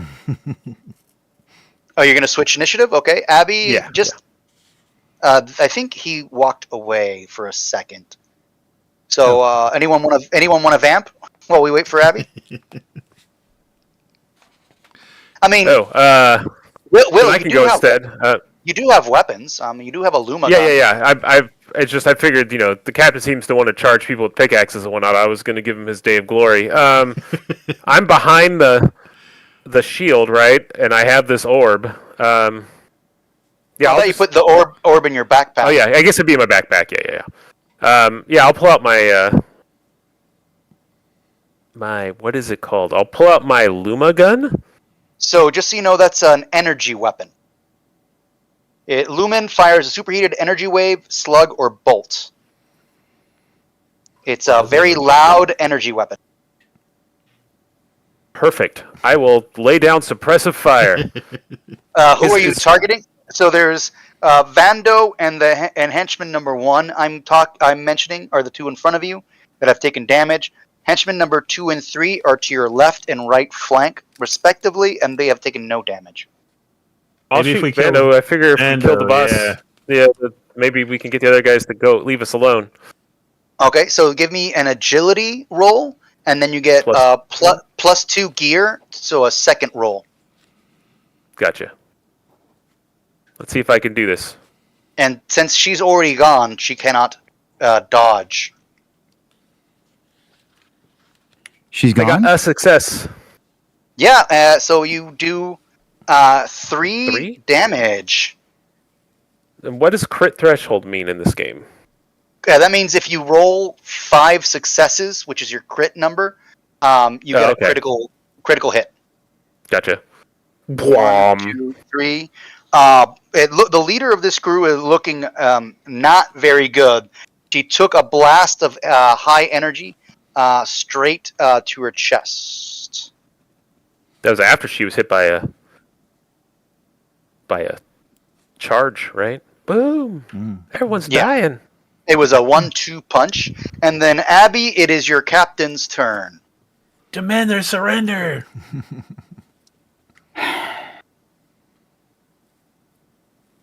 Okay, let's do this. I could. Is she still alive? Can I see that from here? Yeah, she's still alive. Because it's kind of personal now. I'm considering just charging forward. Well, the bomb's already gone off, so now's your chance. Okay. Well, right now they're at medium range. You can get to short range of her in one round, or you can get to engaged if you run. That'll be an agility roll, and then that's your action for the turn. Okay, no, I'll just leave it then. Who else is it? I'll use my carbine. I mean, you can hit her with your carbine if you want to attack her. Oh no! I'm good. No, if I'm gonna do her in, then it's gonna be personal. I'm gonna walk up to her. Okay, so are you targeting the injured henchman? Yes. All right, so it's going to be an agility check. You're a sharpshooter, so you're going to have a +1 to your agility roll, and then you get 3 gear die for your carbine. So give me an agility +1, and then a 3d6.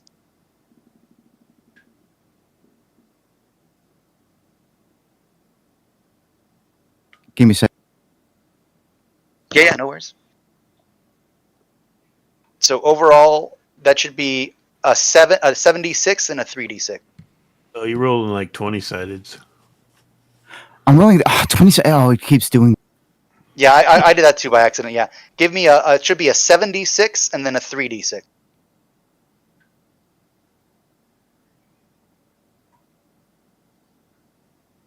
Oh man, Did you miss? I got 1 green. You got 1 success, so you hit though. How much damage does your fuselage? Oh my god. It It 4? does- No, 2 damage. It does Just 2 damage. damage. So both those people are pretty injured. And then that's round 1. After round 2, Vando is cursing your name as she maneuvers behind her henchman. And she's going to target you, Captain. Her hated foe. So, Bring it. I got a +1 to firing her carbine. Oh, I haven't been rolling armor at all for her. Oh well. I should be rolling for armor for damage. That's on me. Oh wait, so I actually missed then, right? It's on me for forgetting, but yeah, I should be rolling for armor rating. 66, and then 3d6. She hits you twice, doing And 1, 2, 3 damage. If you want to roll your armor. So you have a 46 for your armor. oh man, So you take 3 points of health damage. Uh-oh. And yeah. it's your turn. It's your turn again, Abby. Yep, you take all 3 points of damage. Yeah, I know. Okay. I'll attack the dude in front of her. All right. Same thing again. Roll me your agility with your bonus and then your gear dice. And I'm actually going to roll for armor this time around.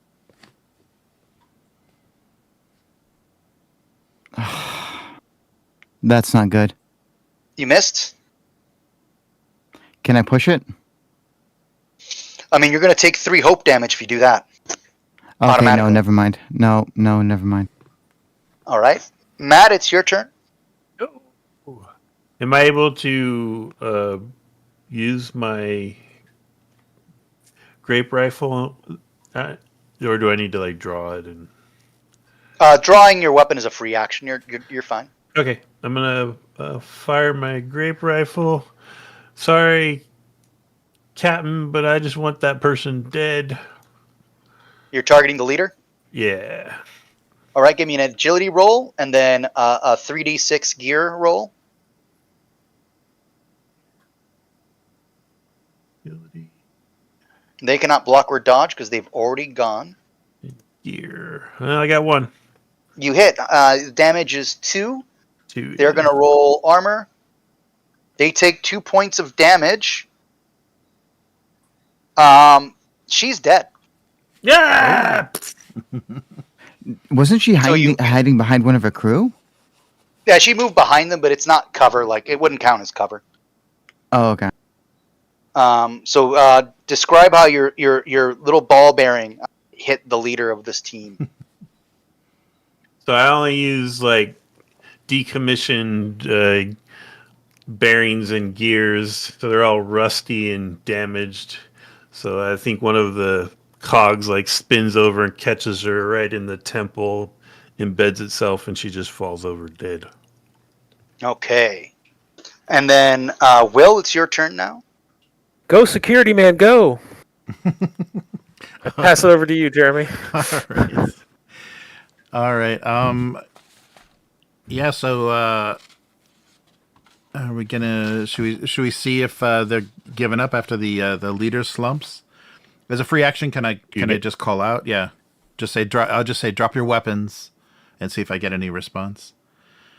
They are still aiming down sights at. All right. Then I'll shoot the I'll shoot at the injured the henchman that was next to the leader, so he doesn't render any aid.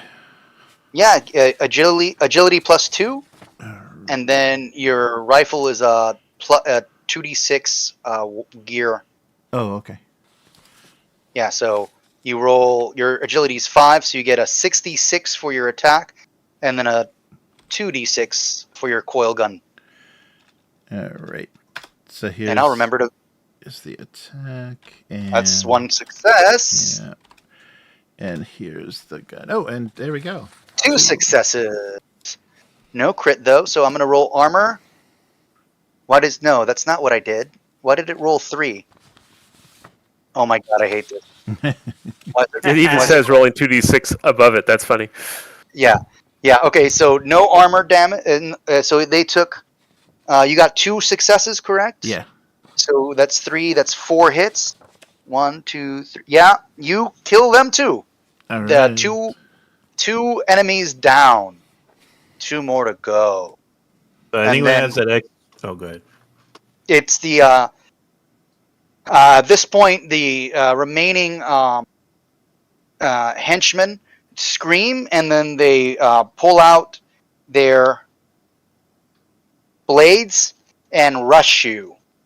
So they're gonna run. What's their agility? 5d6. Oops. They're still gonna go first, or is this the same round? They go right before Jeremy normally goes with me, and Jeremy switch positions. Okay. I don't know what that middle roll was. This is doing some weird shit. So But that yeah, exclamation is the exploding thing. I don't know how to turn it off. If you click the GM toggle and then click it again and check it off, that worked for me. It's not work. Oh, there, it worked. Haha, thank you. Yeah, they move into short range, but are not at engaged yet with you. And then Will, it's your turn. Time for another bomb attack from my my gun.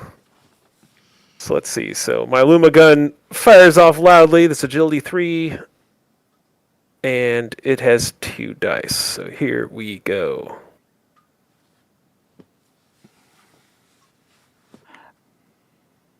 Bomb! I shoot the ceiling very dramatically. I follow it up with, "That was a warning shot. You better leave." And then, And then that's what I got. it will take you an action to reload your weapon, just so you know. Okay, am I going to use one of my reloads for that too? It'll be on your next action. So we're going back to round 3, top of the round. They are at short range, moving close to engage. Abby, it's your turn. All right, I scream at the top of my lungs. Let's do this! Let's do this! And I charge straight at them with my pickaxe. Okay, that's going to be a strength check. Yeah. And then your bone. You have a 2 gear dice. Also, Wait, Abby, because remember your survivor trait. Every time you take damage, you can roll a a strength check to mitigate damage. And I forgot to do that last time. Yeah. Should I do it now? Too late. But yeah, okay. give me a strength roll and then a strength roll of 3 and then a gear roll of 2. All right then. All these tabs. Oh, by the way, the reason why you keep on like having those exploding dice and stuff is I think you might be pressing. Do you use push to talk? I just fixed it. Okay, yeah, because it's the It was buttons on the keyboard. I did something with the dice roller that was dumb. Okay. But Will taught me the way. Okay, you said I can roll 3 for the pickaxe. Yeah, it's 3 damage, 3 strength, and then 2d6 for your gear. So you got 1 hit. 2 hits. Ooh. That is 4 damage, but I'm going to roll their armor. It's 3 damage. Oh, the whole X is 3. No, No, but it's your 3 extra damage. success. Yeah, your extra success is 1 more damage, but their armor soaked 2, so they only took 2 damage. And I'm going to say that's the one that was on your left flank. Matt, it is your turn. Well, I'm gonna. The one on your left is mildly wounded. The one on the right is untouched. I'm gonna take a cue from Jeremon and just rush up with my pickaxe and try to bury it in the skull of the one he's fighting. Okay, that's the one to the left. Yeah. So give me your move and your action is fine. So give me a strength check. Ugh. And then your gear. How many is it? 2 for the gear on that one? For your pickaxe is 2, yes. 1. Do you want to push your roll? I kind of do. So I didn't roll any 3, 1s. 2. Give me another 5d6 and then a 1d6. 1 more? Okay, so I got So you one take- more, but I rolled a 1. Take 1 point of hope, Yeah. and then you did the pickaxe does 2 damage plus an extra damage for that extra success is 3. I'm gonna roll their armor. That can't be Oh, right. they have What is good happening? armor. Yeah. Man. Sorry, I rolled the second time to see if it was something on my end, but no, it's just I'm randomly really good. I'm rolling really good today. So it was 3, but it blocked 2, so he only takes 1 point of damage. Damn it. You heard him. But they are wearing Terminator armor, so I guess. Yeah. Yeah. The fact that you hurt them with a pickaxe is quite impressive. They did come in yeah. here looking for gene stealers. No, I mean they probably look very similar to you. I like to get fun with my handouts, you know. Nice. Pedro Pascal last session. This session you got some Space Marines. I would be terrified if there was a space marine in front of me. Yeah, just 1, let alone 3. And Yeah. Will, it's your turn, brother. I'm giving it back to security again. I'm hiding behind the shield. All right. Okay, Karma, you got a guy that's engaged with melee on your left and one that's coming at you on your right. Yeah, I'll target the one on the right with the Okay. the coil gun. Yeah, so take the same. And so the sharpshooter gives me +2. Okay. All right. And this will be the last attack before you have to switch. You have to reload if you want to use it again. Okay.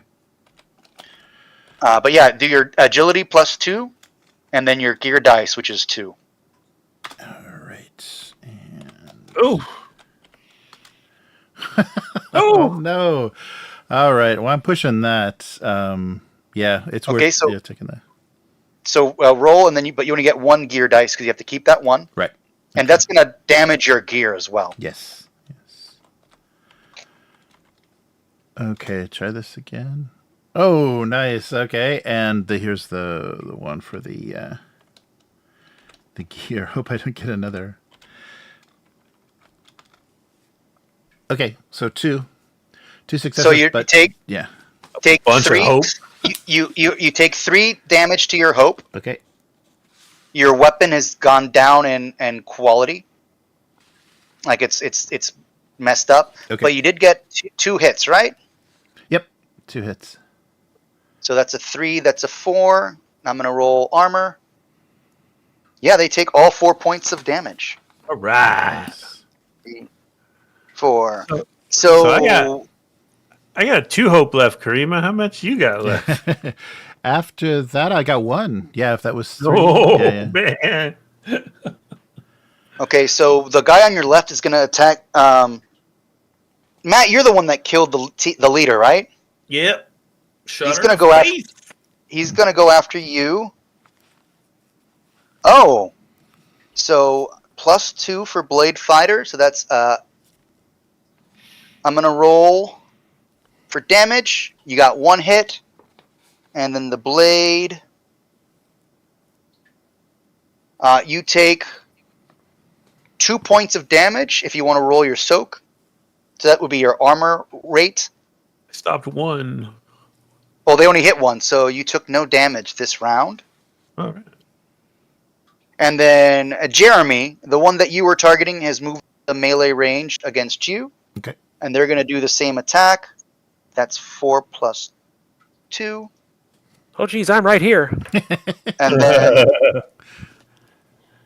the gear. Oh. Nope, they miss as well. Oh, Man, Karima, you. And then Will, it's your turn, sir. If I was to just say shoot this guy that's right here, do I get negatives or will I accidentally kill Jeremy? Well, you have to. You can't. You don't have any more. You have to reload and. Oh, okay. Is that what I'm doing? Delete Okay, your yeah. So You do have- he's You do have your Okay. bird staff though, if you want to do a melee attack. no. You know what I'll do? I'm using the bird. oh, I don't think your bird has any more energy left. It costs 0 for it to do a physical attack. nice. Oh, there you go. Bird up. Oh, yeah. I don't know what I roll for it. Peek attack. It's insight, and remember you get a bonus to your insight. Oh, yeah, I when should you're always fight with my controlling bird. the Okay. And you said that I was putting your bird in danger. Wow. Well, I mean, I'm literally hiding behind an energy field with the bird, and then a guy hops over to engage the guy next to me. I no longer feel safe. Yeah, so roll your roll your insight +1. How's that feel? Take 3 beak damage. Also No roll success. 1. You have bird candy, so you can roll at 1 gear die as well. I think we were. It's only. We used it. Okay, It never says mind. 2 bird candy. So yeah, I think I used it up last time. Okay. I think I tell the bird to attack, and then I'm digging into my pouch to get some of those Coriolis leaves to chill me out in the middle of this battle. Nice. So base damage is 3. I'm gonna roll armor soak. Nope. The eyes, get the eyes. Go for the This eyes. henchman- boo. This henchman looks pretty bad in shape. Top of the round 4. Abby, it is your turn. Can I observe just how badly the guy in front of me is damaged? And He's what pretty shape he is hale. in? He's hasn't taken much damage at all. Do ranged weapons take a minus from being close range? Yes, and you already are wielding your melee, so you'd have to use up a. It's basically 2 free actions, and you would take a negative to your attack because you're engaged. Okay, because I wanted to do something cool with the grappling gun, but okay. Then I wait. I'm. What are I you trying start to do with the grappling gun? Oh, I was gonna press it up against his mask and say a cool one-liner and then fire it, but I'm not gonna do that. I'm gonna do something else. Okay. I'm badly hurt, so and I'm a little bit blood crazed, and I start mumbling to myself, "Skulls, skulls for the skull throne," and I swing my axe towards his head. Excellent. I roll. What was it? It's going to be strength. And then your gear dice is 2 for your whole axe. So 2 gear dice. Roll your strength d6 and then 2d6. Oh boy! You Swiss. You miss. If I push that, I lose the hope, right? You'd lose 2 hope automatically plus any other ones that you roll. And you'd only roll 3 dice. Yikes. Okay, and then I'm not going to push it. It's a shame. I've been pretty useless. Okay. Matt, it's your turn. Okay, so we have the one that Jeremiah and I are engaged with. Yeah, you're right? you're currently engaged with someone, and Yeah, I'm just gonna swing at him again. Okay. Oh no! Come on, gear dice. You also miss. Yeah, I'm not gonna push that because I barely have hope left. So Will, it's your turn. Sorry, I was muted. I'm gonna go ahead and have the bird go ham again. Yeah, sure. Roll insight +1. Squawk, squawk, squawk. 3 damage. 3 damage. He's actually going to try to dodge it as his action. Oh, I So I'm just gonna saved your roll life. An agility check. Oh, and he misses. So he takes all 3 points of damage. Your bird just fucking killed him. It's just in there, just like rending an eye out of its socket through the mask. Shaken. At this point, the final henchman drops his blade and like puts his hands up and starts backing off. Like, you guys are crazy, man. And he surrenders. What would you like to do with him? Sounds like a cleaner shot to me. I don't know. Jeremy, do you want to take the shot, or should we just deal with the guy? Oh, Is combat over, or does Jeremy still get to decide if he wants to shoot? Yeah, Jeremy, do you want to do anything? oh yeah. I'll glance at the for my free action. I'll glance at the captain and yeah, see if he wants me to take the shot with my my coil gun. That's what I still have equipped. Oh, do we need to talk to him? Or- Yeah, you know what? Fuck it. Let's talk to him. All right. I hold up my hand and I stop. I like wave. It's okay.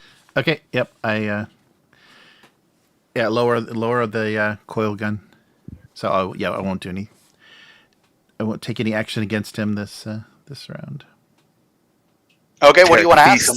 Feasts on the blood of his fallen foes. Oh, sorry. Go ahead. Yeah. No, I think I signaled the group to like surround him, and Okay. so we can start questioning him. Okay. I menace him with my pickaxe. This would be a social conflict. Hell yeah. Yeah. So I'm gonna ask him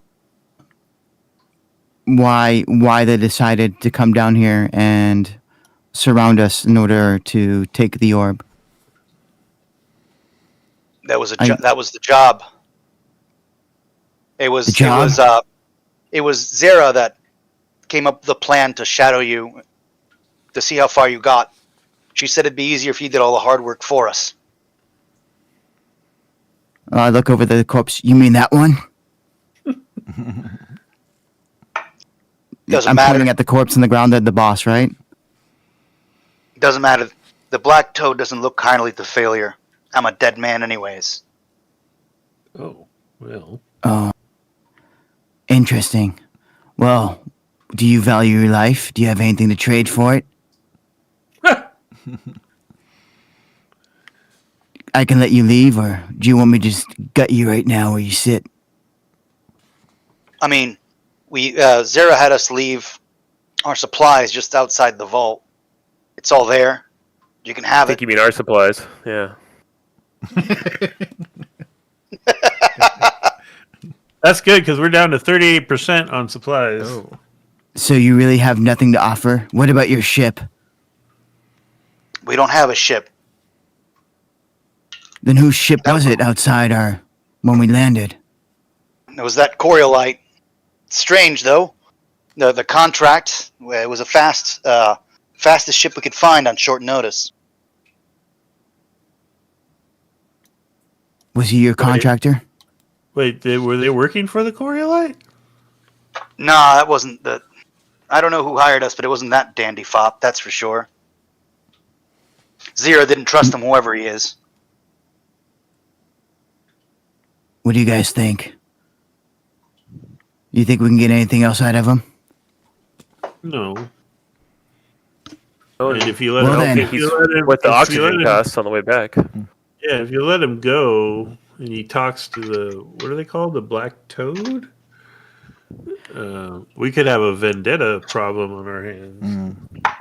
Turok, see this gentleman out, please. All right. So I'll finish off. I'll do it. Flamethrower, right? Flamethrower. Yeah. It just Oh, everybody. Wait, do we have explosives left? Matt, do you still have an explosive left? I have a Grenade or shape. anything? I have a shape charge, and I don't really want to. Yeah. use No. it right I'll switch to Aw. my dagger and kind of coup de grace the black toad. The last of the black toad. Take that helmet off Oh. and. Damn. All right, you guys assassinate the hired gun. That's cold, guys. Cold. You can't. Not me. It was Karima. Yeah. That's So- that's how I deal with black toad. So, however many, let me hold on. Let's see how much supplies you got. 1, 2, 6, 7.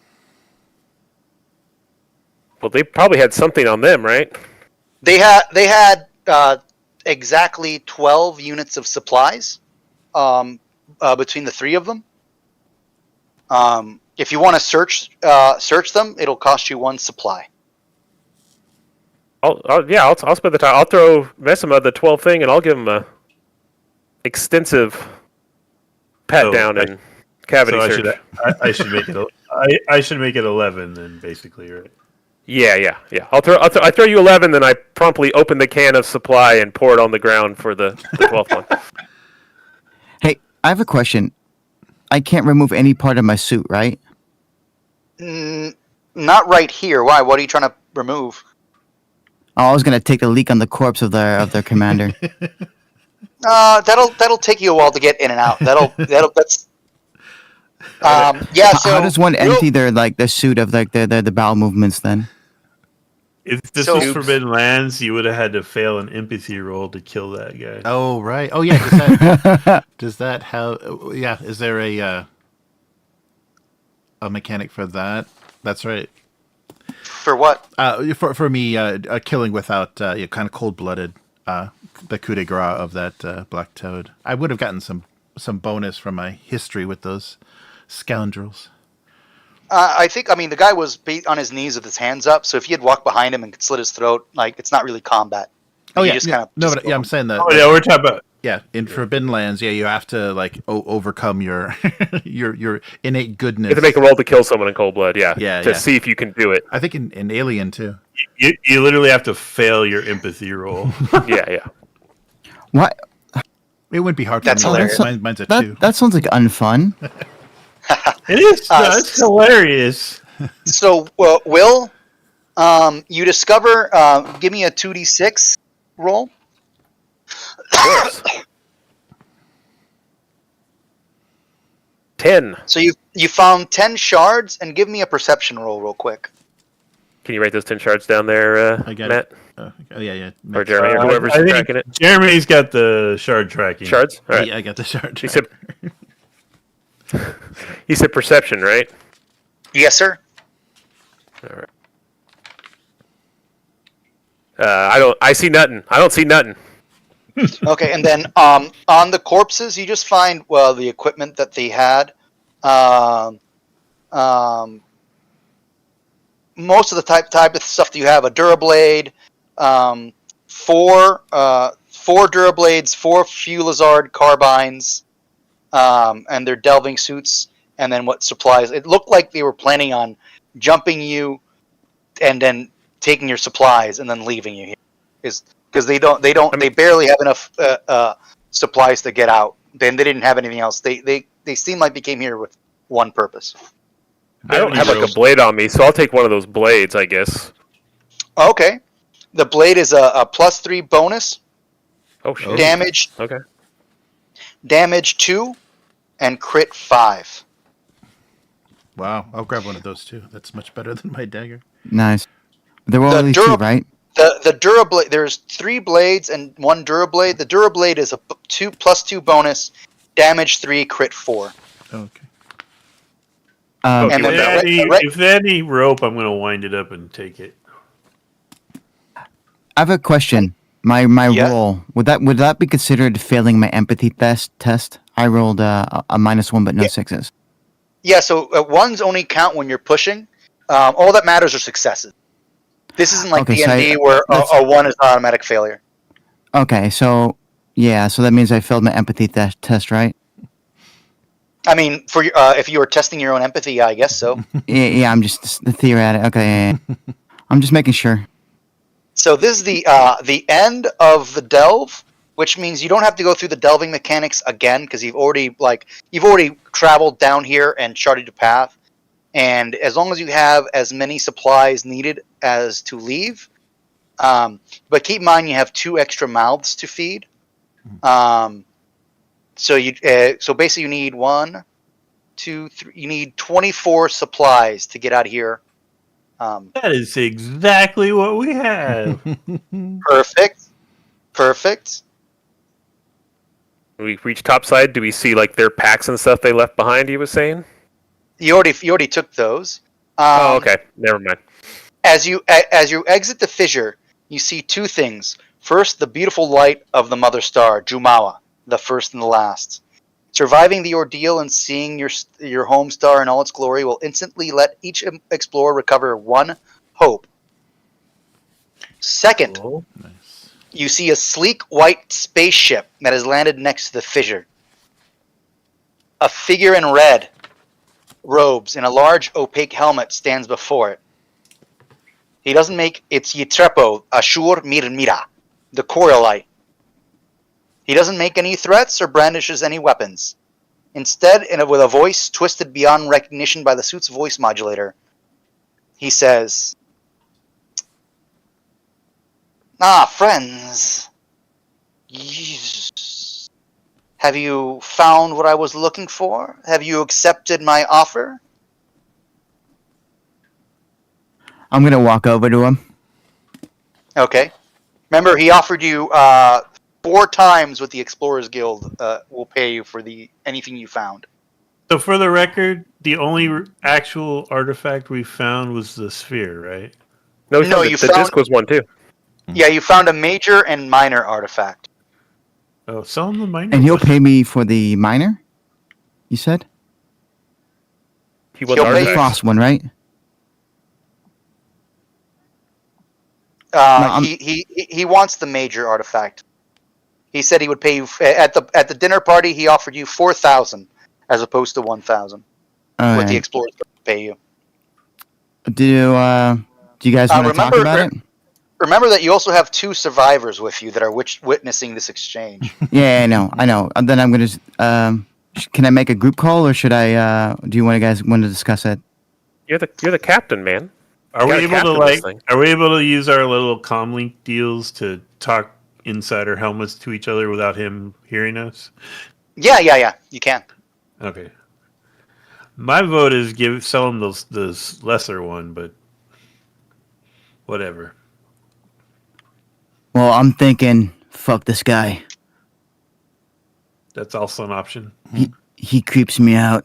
We've just been through hell and back. If it'll sweeten the deal, I'll offer you 6,000 for any major artifacts you found. That's 6 times what that paltry fees the Explorers would pay you. What say you, friends? I put my hands on my hips and I sigh. And I look towards the group, and then I look towards him. I walk over to him as close as I can. And then I swing back my fist, and I look at his face, and I aim as hard as I can, and I swing straight for his mask. Oh, seriously? Okay. Yeah, fuck this dude. Tell you what, give me a strength check. I'm not aiming to kill him. I'm aiming to make sure that he knows his place. You still have to roll to hit.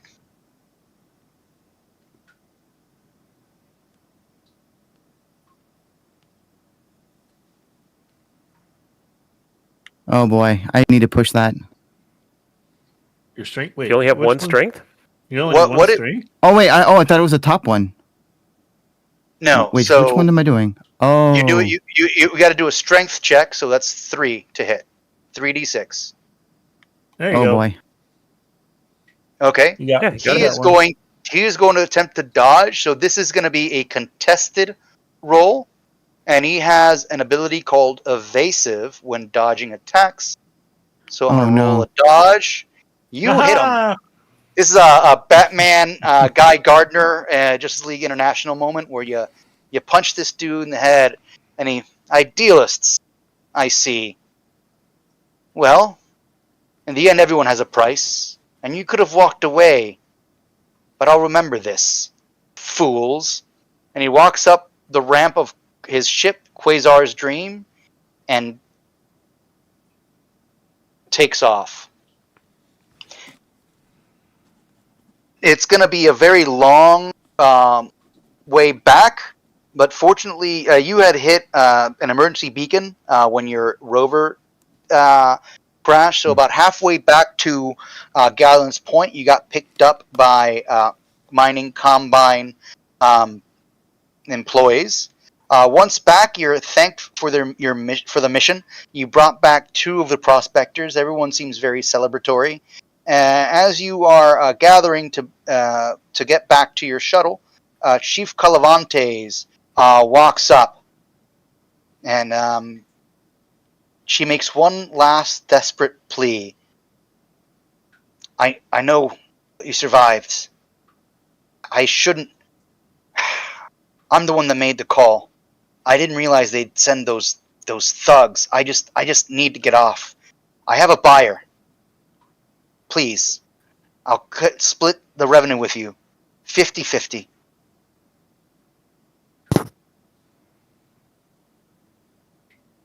I don't know what to say. This is what person number 3. They just keep coming. Don't punch this one. Just say no. Listen, lady, this is your shithole, your problems. We just been through hell. I'm tired. I need a shower. My people they look like shit. I look like shit. Hey, Even the bird looks like shit. whoa. That bird killed a guy. Yeah. Um, Ate his eye. we can give her a shard, right? True. Give her some shards. Yeah, she no, looks shards. No. 1. We can give 1. Wait she a looks at you minute. and- What? The guy who offered us like 6 times the amount of money with no penalties, you punched in the face. But the person who hired mercenaries to try to kill us, you're going to give her a reward? Listen, man, I'm tired. Yeah, well, what are you doing? just wanna Turn this lady shower. in. It's the more very of a least. It's more of So a keep pity in mind that thing. she said all she said was, "I didn't realize they would send those thugs." So it doesn't sound like she was the contract holder. Right. But whoever- Okay, that's fine. But still, the person but who it- basically got us in trouble and almost got us killed versus the guy who's like, I'm willing to give you money. You hated him and punched him in the face. Yeah, I mean, if this was a campaign like that Coriolite would definitely become like a reoccurring rival. Problem. Good. Yeah. Yeah, I like Yeah, him. nice. This lady's crazy. Who's your contractor, lady? Who is it? Well, it's like if you don't know, then I have nothing to tell you. Safe travels. And she kind of Oh. disgusts and turns around and goes back to the base. I am emptying Oh, that. she thinks she's leaving. Can I can I fire my grappling gun at her? Dude. No, I'm okay.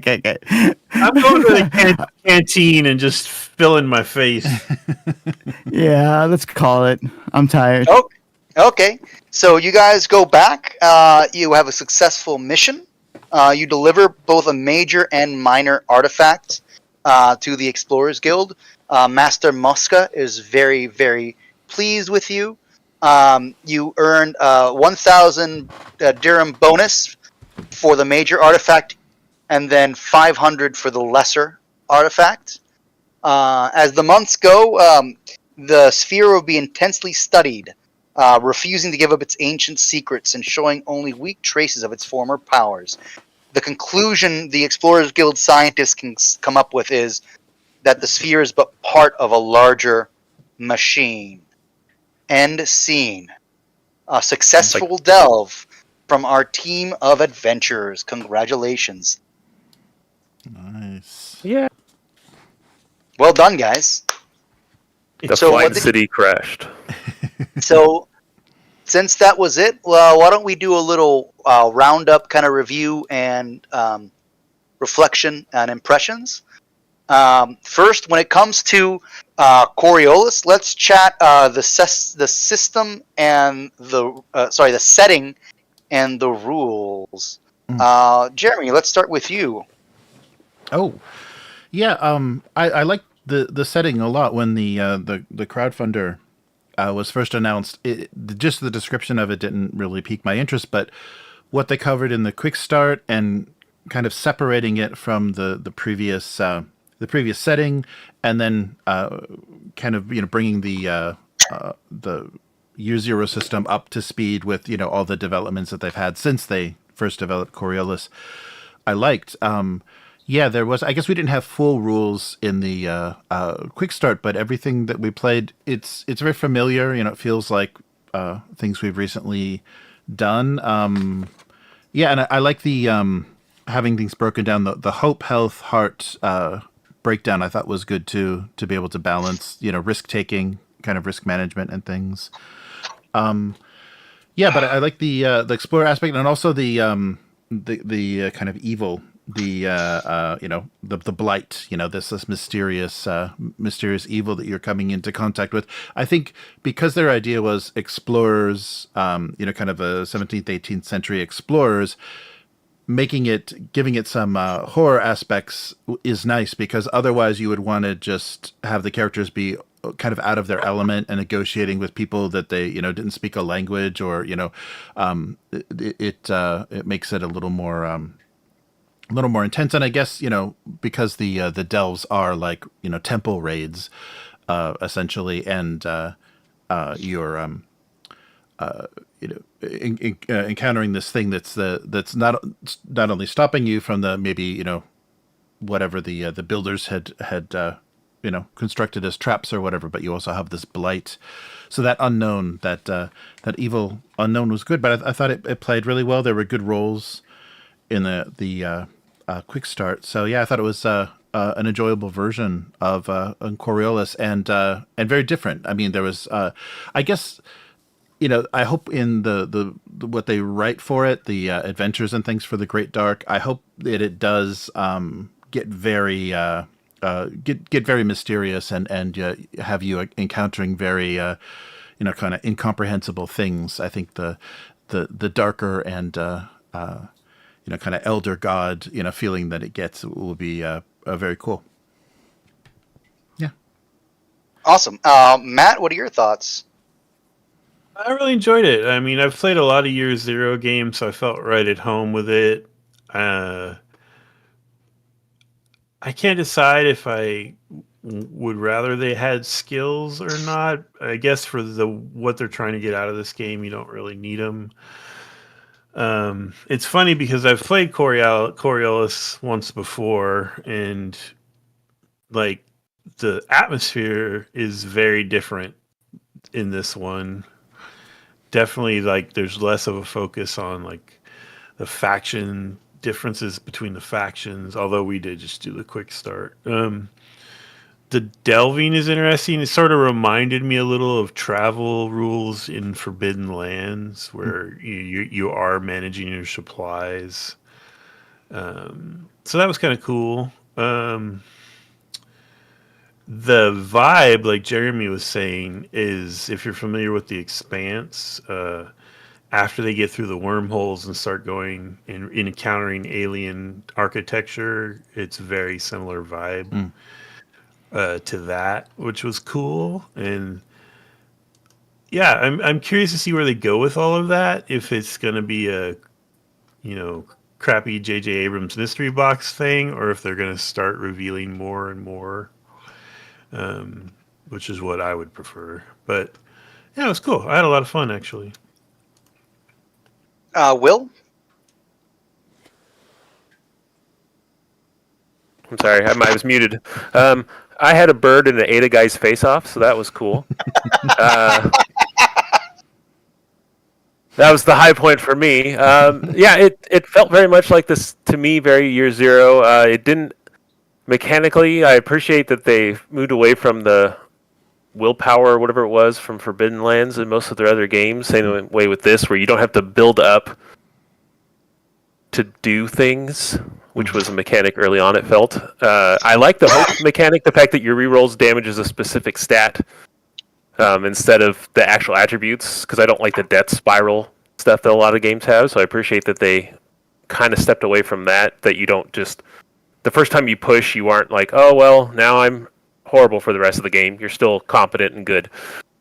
The setting itself, I like the dungeon delving aspect of it because it's basically it made it fantastical, right? So it turned it more sci-fi fantasy as opposed to just hard sci-fi. Like they abstracted out with supply, like our oxygen needs and everything, which I appreciated. I don't know, because Matt was tracking it, I didn't get a full feel for the delve rules, but you did feel very much Forbidden Lands kind of travel rules, right? Like you different characters have different roles. Then you make a roll and see how well you do, and then you roll to see if any crazy events happen. I like the crazy event tables as long as they're cool, as long as it's not just you fight more guys, which this seems like it's crazy events as opposed to damage stuff. I remember Forbidden Lands having a huge list of stuff, right, that you could run into and crazy events. Yeah. So which you guys did have, like, in the delve, if you're going down the delve and you don't get to a special area, we were doing those random rolls that were blight events essentially. That's like you lost your gear earlier. I lost my flashlight. That was sad. You know what? Because I lost the flashlight, I hate everything. I love that flashlight. But I mean, overall, I was happy with it. I don't know personally how I feel about the Year Zero system. Generally, I'm fine with it. It feels like we played quite a few games with it, so I'm comfortable with it. I do have, this is a nitpick for me, the push mechanic of, there's so many times that we roll a bunch of ones, and I'm just like, I don't want to push. I don't know how you get around that. But I know that's a thing that just, if I'm trying to do like a gut emotional thing with most of the Year Zero stuff, the push mechanic I like, unless I roll a bunch of ones ahead of time, then I feel like, well, now I'm just going to fail. I don't want to push. That's just how I work psychologically. That would be my only real grump about it, but that's just how pushing rules in general work. So I don't know how else you could get around it. Cool. Well, like Vaesen pushing doesn't do that at all. You just take a condition. Yeah, you take a condition. That's true. And then Abyss, what did you think of the rules and the setting? Wow. It was a lot, especially put on me. It was really, I thought it was really good for me personally, for like, as a learning experience. Because my experience is completely different than everyone else's, because I constantly had to assume the leader role. And I felt like I was doing a lot more than other players, which I'm not sure if I was okay with, because it really felt that it took away time from other people. And I had to learn to be okay with that, because it made me feel uncomfortable and almost guilty to a point. I like the delving more than anything, especially with the special occurrences, like with Sally with the flashlight and stuff like that. I thought that was one of the coolest things. Yeah, rip. I'll get you a new one. The combat at the end, because because when going downwards, I used up most of my hope and my heart, so I couldn't do much at the end. I think I rolled like 3 times in combat, and I got nothing done except with that one punch at the end. I wish I could have done more, but I was at the mercy, basically, of randomized rules. I did like the setting. It felt. I'm trying to think of what it felt like because it didn't feel like Mass Effect. It felt way more depressing. Hmm. Because everything it's not like 40K hopeless, but it is a very desperate setting that everyone is just on meager resources, and that's what I found so weird when we had the dinner scene when looking at the moon before we left. That's the only thing that confused me. Like, where did they get the food that we could do all that stuff? Um. So yeah, so most of the food you ate was all plant based. It's all grown by the gardeners. Okay. Yeah. And like honestly, like I was impressed with like some of the notes that they had um in the quick start about that scene, and it inspired me to flesh it out a little bit more. Hmm. Mostly Yeah. because I got that. I'm in the food and beverage industry, so like Yeah. I know. I love that they had like some recommendations for like some of the dishes and drinks, so I kind of turned it into a whole coursed meal. So that was a lot, mostly about half of it was me. Okay. Um. I was kind of hoping more would have happened with like the cosmic horrors within going around that big circle. I was instead of just like simple, there's this one task, you have to solve it, then go to the next area, you have to solve that task. I was hoping there would be like a more connecting thing. Like the more that we go through it, it'd be harder and harder to make the full circle, because that's what I was expecting after the going through the frozen stuff, and then we just enter So the rooms. so the attack of the blight crawlers, it was a random occurrence. I was secretly rolling every room you were in. And if you didn't get that random encounter, it would have happened in that final corridor with the frost blight. Hmm. That's Ooh, essentially where their nest was supposed to be. Um, okay.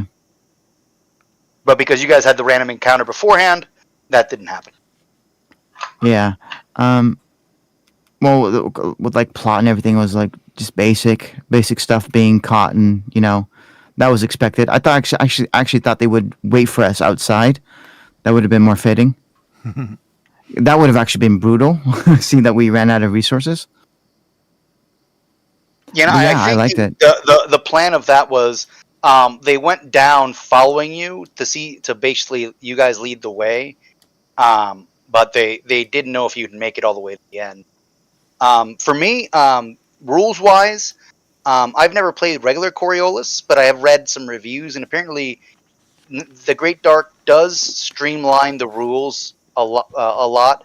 And then, just from what I've been looking at the beta for the core book, even the quick start is streamlined even more. Like, there's a couple more delving mechanics that aren't in the quick start.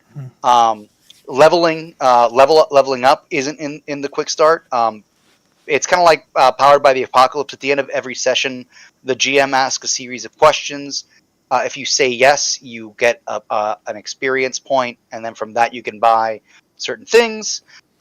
Same thing with, you have like not just experience as a player meta currency, you also have crew points that are a team meta currency. That's very similar. A couple of the delving mechanics makes it a little more complicated, it looks like, in the core game. But as a GM, I thought it was pretty easy. There wasn't that much I had to look up overall. I thought it was really well done.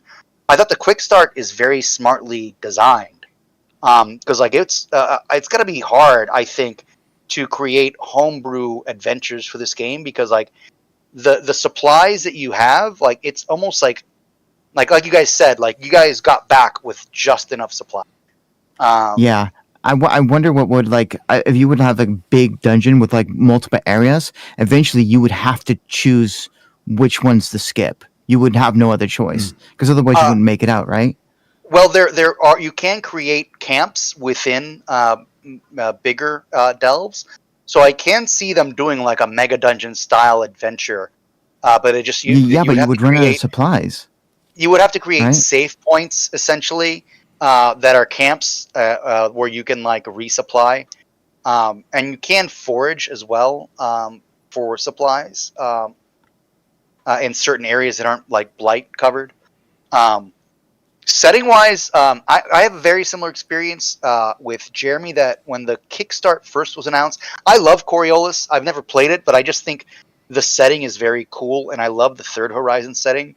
So I back this because I just like Coriolis. When I realized that they had changed the setting, I was kind of concerned because like you're getting rid of all the cool things I like about this game. But when I dove into the quick start, I actually was like, it clicked with me a little bit more. And then, to be honest, going through the core book and reading a lot of the lore, I think it's great. I think it's just as cool. It's not as epic or as expansive as Third Horizon. It's much more focused, but it's interesting. And all said and done, like this quick start is free. The core book has an adventure as well, and they're coming out with a campaign, Flowers of Algorab. And then, so like they're already putting out a lot of content for this, which I think is cool. And then I'm not going to give any spoilers, but Matt, it does seem like the first campaign does directly address some of the mysteries of the setting directly. That's cool. That's cool. Is the most I'm going to say. Which, Hey, reading up on Mercy of the Icons, like a lot of the big questions in the Third Horizon get answered in that 3-part campaign as well. So it seems like they're just making a really cool dungeon delve, and they're moving away from cosmic horror, and it's much more survival horror, which is that's why the biggest change in mechanics that I love was the hope, heart, health, because now you're changing, like suddenly you don't have like a meta currency that's built around cosmic horror. You have depletion of resources based on survival horror. So I think, like, again, Free League continues to be some of the best game developers and publishers in the market right now. The artwork is beautiful. The packaging is great. The lore is really cool. So I went from like kind of second guessing myself, like why did I quick start this, to being like I'm actually kind of excited to do a Great Dark campaign, which I didn't think going into this when I said I would run this. I thought I was going to hate the Great Dark and want to go back to Third Horizon, but I don't even want to go back. Nice. Hey, quick question about the mechanics. Yeah. If we were mid delve and we ran out of supplies, what happened? Oh yeah. So I'm going to do the quick start rules just so I don't spoil anything. But basically, the delve, when you run out of supplies, there's basically a chart of effects that happen as you go up. I'm trying to find it. I can't, but basically you have to roll. If explorers run out of supplies or just risk running out of, then it's time to turn around. Each time the explorers venture one marker without spending a point of supply, they risk taking damage, despair, or blight. This affects each delver and no armor will protect. Many expeditions have succumbed in this way, venturing too deep into the vaults and ruins. Roll separately for each explorer. And then if I go to the end of the adventure, oh yeah, there's a table on page 45 to see what befalls each explorer. So there is a chart, kind of like blight, random blight stuff. There's a chart that you roll. I'm trying to get to it right now. The damage, despair, and blight are like just the damage words for your health, your hope, and your heart. Is that how that works? So effects of no supplies left, you roll a 1d6 and you either take damage, despair, or blight damage. So basically you take damage to your health, your hope, or your heart. And Gotcha. the amount of damage is dependent on the delve level. So once you're out of supplies, you're on like a real short clock, basically. Yeah. You keep you take chip damages actually every time you move a marker. Cool. And then supplies, delves are typically between 15 to 30 markers deep. The one you guys did for the quick start was around 13. And you always want to have at least double the supply rating of what you're traversing on your delve. At least, yeah. Oh, and But that's where then it is the nice camping that mechanism comes in play. yeah, and then every time you delve down a marker, every time you search, and every time you do combat, you expend supply. But then with combat, you can expend ammo as opposed to supply. So it gives you a little bit of play. And then I think that changed a little bit in the main game. It makes it. I think the biggest difference in the regular game is that in this quick start, when you scan for blight, it was just once. I think in the regular game, you have to. There's a limit to how far your range is when scanning for blight. I think is the major change in the core game. Off the top of my head, I'd have to reread it. Yeah, but I hope you guys had fun. Oh yeah, totally. It is interesting seeing basically a dungeon crawl in a sci-fi game. Yeah, it's a space dungeon crawl. That is kind of unique. It is. Yeah. Yeah, a lot of sci-fi games they don't really do dungeon crawls. I mean, there's like facilities and stuff, but like I love the use of the survival mechanics. And yeah, your guys' comparison to Forbidden Lands was spot on. It adds a whole new element to the idea of like it doesn't feel like you're going through a sci-fi installation. It looks like you're in ancient ruins or like a deep primordial cave. Yeah, because with like Alien or Mothership, you might be going through a complex or something, but you're not really like, it's not the supplies that are the problem. And then there are solo rules for the game, where you control you're playing by yourself and you control the entire team. Oh man, there's also there's a list of books that they have that are inspirations for the game too. Some of them are deep cuts, like I don't know if you guys have read any Ian M. Banks, but the class of the algebrist, that's from one of his books, The Algebrist. Yeah, a lot of their sci-fi inspirations are not like well known. Perdido Street Station by China Melville is one of the inspirations. Across Those a are Billion some Years. hard reads. Yeah, Across a Billion Years by Robert Silverberg, which I know Robert Silverberg, but that's not something I've ever read. Engines of the God by Jack McDermott. Alistair Reynolds' Aversion.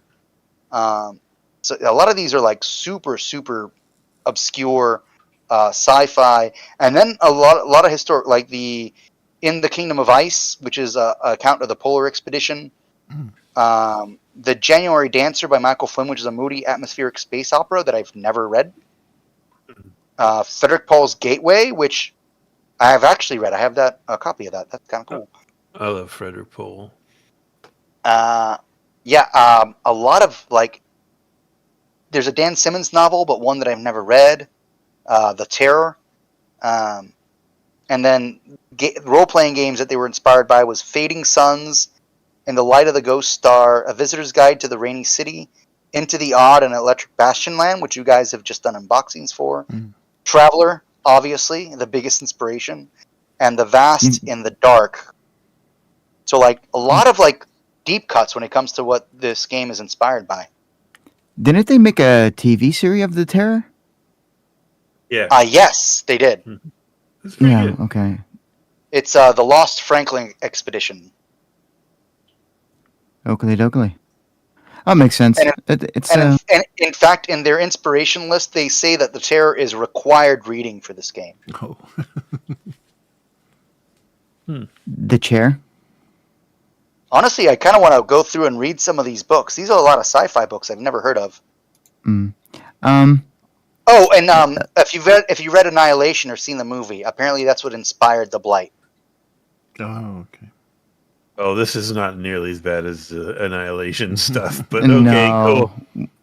We would have been gone a long time ago if it was that bad. If you remember correctly, that the delve level was either 0 or 1, which is very low. Hey, And the highest the highest blight level that you experienced was level 2. On a scale to 1 to 1,000, how bad would it have been if we just walked out with that orb without putting on the pedestal? You all probably would have died, because Okay. it was activating basically every round, every 10 seconds, and you guys shut it down for about 15 minutes. But yeah, if you were still in the vault, you would have been shot up in the air, and then you would have been dropped, and you probably would have died. If you were in one of the hallways, you probably would have been slammed onto the ceiling. Or if you were in the actual tunnel, the channel that goes up and down, you would have been flown up and then fallen and died. So the fact that you deactivated it before taking it is how you guys survived. And that's something to say, but you guys did really well figuring out all the puzzles. I hope the puzzles weren't too hand-holdy. But it seems like you guys figured out what's going on pretty quickly. Also, the social interactions you guys nailed. Like I think I posted this in the Discord, but like social engagements in RPGs tabletop RPGs can be very difficult to GM.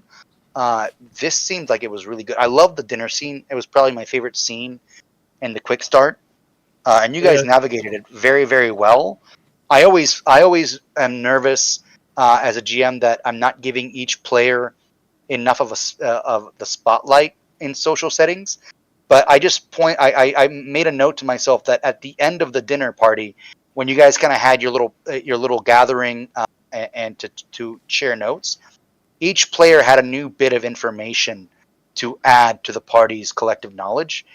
And that told me that I did a good enough job balancing player engagement for that social setting. Mm-hmm. So I was quite happy, and you guys killed it, honestly. Oh yeah, that part of the game plus the little bits at the end after we came back up are the parts that I would be like thinking about if we were to play again. Like that was a lot of fun. Mm-hmm. Which I was fascinated because the Quickstart is essentially a dungeon delve. But because one of the core pillars of this game is intrigue, I love that they added intrigue into this dungeon delve. And they basically, you had 4 different entities vying for this artifact that you guys were looking for. And I thought it was pretty smart. And like you guys, I mean, some of it is like it's hard to know whether is the adventure giving you too many hints, or am I giving you too many hints? Because you guys kind of figured out for the most part what was going on. So like, are you gonna like store the data, what you saved up, like with what we earned and everything, if there would ever be another scenario?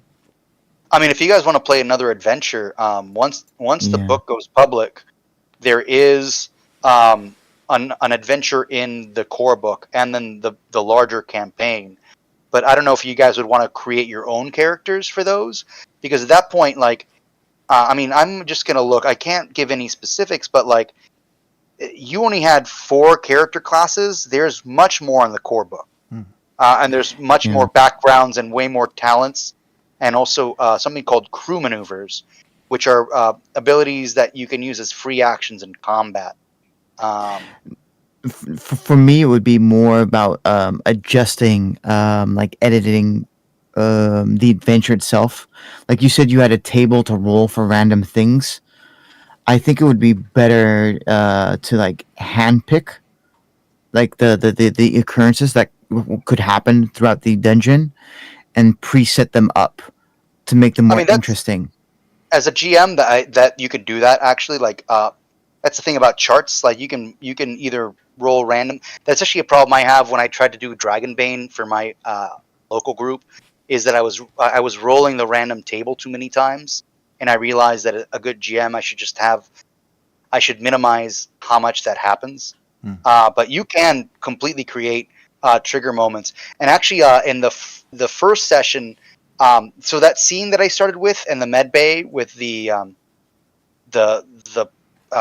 prospector that had been rescued, that was an event that you could have triggered, but Will was too cautious and never actually triggered that event. And then the way that scene ended in the med bay was so perfect, I didn't want to change it. So I added that as the intro because I thought it was a cool scene. So okay. I was curious where you added that because I don't know if that was necessary or not. But no, it was just something. That's actually something that in the JRPG inspired tabletop RPG, they do those scenes where, like, in between a scene, a transition to a new area, you can do like in JRPGs where the villains are having like an interaction in a different place. I like that idea of running an adventure more like a show or like a series. So you can do like other scenes like that. So that's why I added that in there, because I thought it was a cool moment. Mm-hmm. Those cut scenes with NPCs can be a lot of fun. It can help you set like the tone. Yeah, which is what I was trying to do, is add a little bit more of that horror of let you guys kind of see off screen the horrors of the blight and how weird it is. Nice. Cool. I could see this as a horror scenario. In my mind, I almost replaced it with Mothership. There's you could easily make this like a slash detective horror thing, that there's a monster somewhere and you would have to like talk to people to figure out what's going on. But I guess you can do that with almost any sci-fi.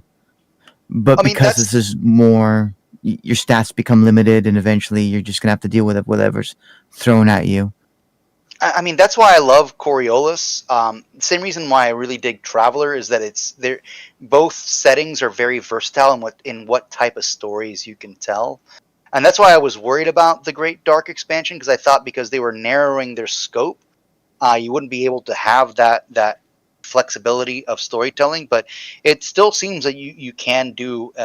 You don't just have to do dungeon delves. You can do more political stuff. You can do some space pirate stuff. You can do some planetary romance stuff. So I think they did a really good job with this. It's kind of cool.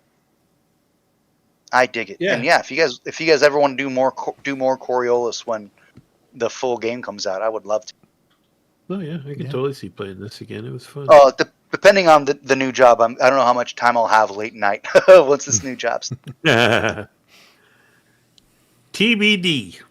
But I honestly, like, talking to the person who's going to be my boss, as long as I'm not closing, I actually shouldn't be at work very late. I probably get off no later than 11 my time, which is typically when we jump on anyways.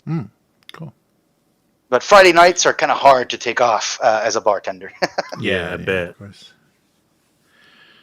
Nice. Well then, it was thank you for the session, and Yeah. it was fun. Man, thanks Yeah, for running. Thank That you. was fun. No, thanks for giving me the opportunity to run. It's great.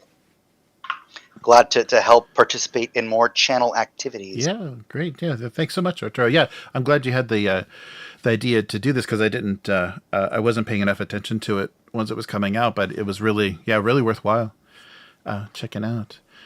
So so I'll wrap up the live stream. So thanks everyone for listening and watching. And so this was just a taste of the Coriolis, the Great Dark, coming out. The Quickstarter. I'll put a link to the to where you can get this if you want to try it yourself. And thank you so much for listening, and we'll be back soon. Goodbye. Bye. Good night. Good night. Sleep well, dream well.